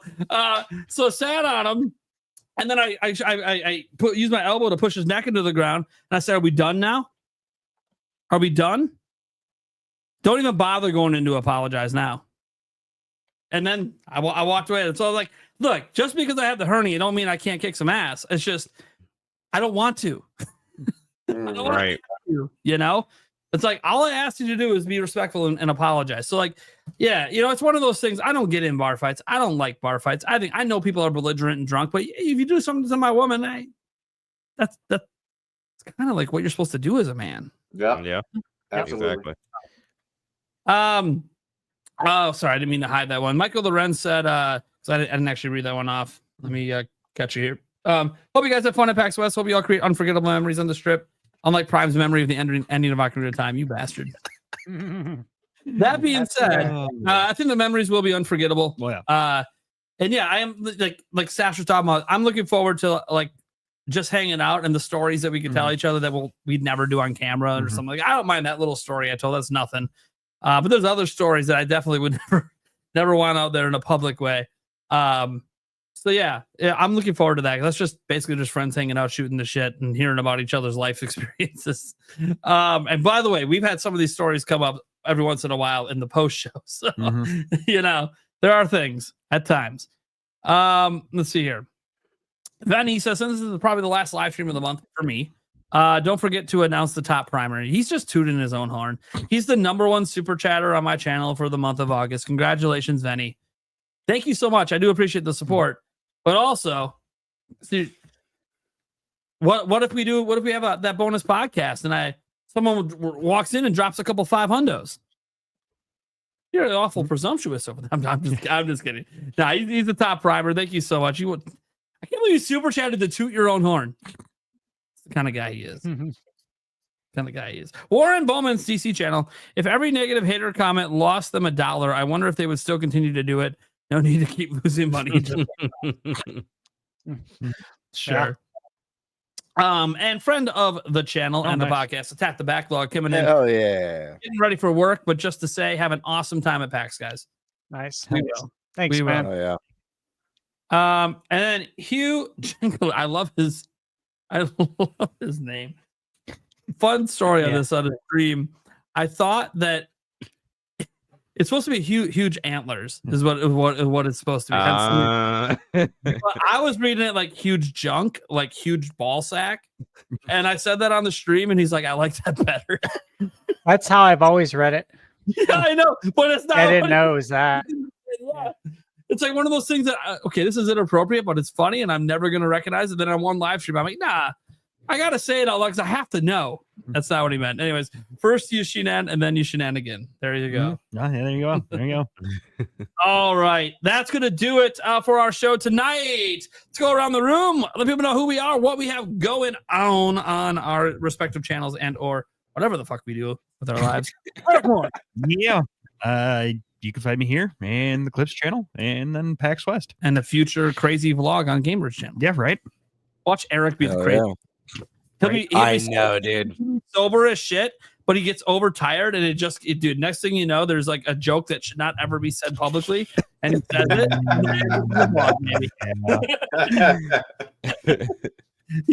You're gonna find out some things from Eric that are hilarious. And he'll never say it. You have said it in public. I just don't know if you knew people were listening. Fair enough. Yeah. Especially back in the college days. I mean, yeah. Sandstorm. Yeah, Sandstorm McDowell. You can find me at the Sandstorm Show Rebirth channel. We have a live podcast every Saturday. I almost forgot the time. Every Saturday at 7:00. Every Saturday at 7:00. And then the Winging It podcast on Sundays at 7:00, as well as the Jill podcast on Monday at 7:00. You can also find Jack this way. Jack, which I mean, obviously he's going to tell you the same on the Winging It podcast and the Sandstorm Show as well. So and also Twitter, because I forgot we have those things. So Right. at Sandstorm McD, you can find me on Twitter as well. And Love the McD. Yes. yeah, MC. That's the back. I shouldn't say that. Never mind. You should not. I'll say it behind. You I'll say it behind doors. But yeah, yeah, we cause controversy on Twitter. That's how we do. There we go. Action Jack. Like Sandstorm said, you can find me on the Sandstorm Rebirth as well as the Winging It podcast channel. Saturday for the Sandstorm channel at 7 p.m. Winging It podcast at 7 p.m. on Sundays. And then also, if you are into hip hop music as well as gaming music content, you can find the YouTube page for Master Sword Music, where I'm a part of a group of 5 or 6 individuals that also make content as well. And if you are on Twitter or X, whatever you want to call it, my handle is under my name, Action _Jack 8. Appreciate you guys for having me on once again. And I had fun tonight. Hell yeah. Awesome. All right, Gamebird. You guys know where to find me here on YouTube at Gamebird Classic. I just dropped a video the other day about Nintendo's 2-pillar strategy, something we've seen Nintendo doing with Mario and Zelda for years now, but it's also started to bleed into other series. And this is an interesting strategy that I think could bleed into their, more dormant series or lesser selling IP to keep them relevant with a consistent flow of games. So check that one out. I'll have the PAX vlog as well as tons of impressions. I'll be sure to be covering games that we got to play. Pokemon, Kirby, of course, will be on the channel, as well as some of the cool third-party and indie stuff that we check out at PAX as well. All right. Stash Man. Yeah, you guys know where to find me, ThunderStash Gaming, and let's see, Suikoden HD reviewed Suikoden 1. If you are a fan of RPGs, JRPGs, definitely need to check this out. This was one of the highest rated, highest reviewed RPGs of the 90s and of the PlayStation 1 generation. And, if you know RPGs, you know that PS1 was home to, of course, some of the best RPGs of all time. Obviously, Super Nintendo was as well. But yeah, there was a lot of competition back then on PS1. It's right up there at the top. And now it's available as a HD remaster. So check that out. And I'm working on getting my Shantae Advanced review out. I have my editing software out. I'm doing it. I'm finishing it as soon as we're done. I've been going at it all day, and I'm going to bed. That's what I'm doing, because I got to be up early. Yep. I didn't want to think about it. 6 hours, 6.5 maybe. Yeah. Okay. All right. I'm Nintendo Prime. If you don't know who the fuck I am, that's all right. You're not meant to be here. It is what it is. Go follow our audio version of the podcast everywhere audio versions are heard. Yes, I will have this audio version up before I get the hell out of here. I don't have to be up quite as early as Stash. I don't have to leave here till about 10 a.m. So I give time in the morning. But yeah, I'm looking forward to all the content we're making at PAX. It's gonna feel a little weird. I've been making daily content for nearly 3 years, and now it's like I'm not really making, like, I'm making content, but I'm not making content. Does that make sense? Like, I'm recording stuff to make future content, but it has nothing, literally nothing to do with anything. Like, no news videos or anything planning to come out, unless for some reason something crazy happens. I don't know. So sometimes it's like things just happen, but otherwise, it's gonna be weird. It's gonna feel like my channel is dead, and I feel like I'm gonna get a lot of comments. Where the fuck is Prime? What's going on with Prime? Where is he? Yeah. Finally, the Grim Reaper caught up. It is what it is. Nah, I'm looking forward to PAX. We're going to see a lot of fans. There's already fans reaching out that want to meet up with us there on Friday, Saturday, Sunday, and Monday. That's all cool. Looking forward to meeting a bunch of fans. Looking forward to, that's like one thing we didn't really talk about is for PAX is we're going to probably run into a bunch of fans. I don't know how much a bunch is. Maybe it's like 3, maybe it's like 50. I have no idea. But it's always fun to run into fans and give you guys kind of a little experience that you don't get because I'm in the middle of bumfuck nowhere, Wisconsin. Nobody comes to see me. It's just the way it is. No one wants, yeah, just Eric. Eric's the one that gets all the people coming to him. Me, it skipped right over. No, I meant I come to see you. Oh, whoa. Wait a second. Pause. Super pause. Thank you. Thank you. At least one for the channel. All right, guys. Pokemon fan want to know when the bonus podcast is. The real answer is we don't fucking know. we got to get a lay of the land when we're there. Yeah, figure out internet. It has to happen before the end of Sunday, of course, because Birdman heads out on Monday, and since he's missing next week, we really want to make sure he's on that in-person one. So that's the only thing I can tell you. It's not going to be Monday. It's going to be Friday or Saturday or Sunday. I don't know when. We'll figure it out. All right, guys. Peace out, everyone. Later. Good night. Peace.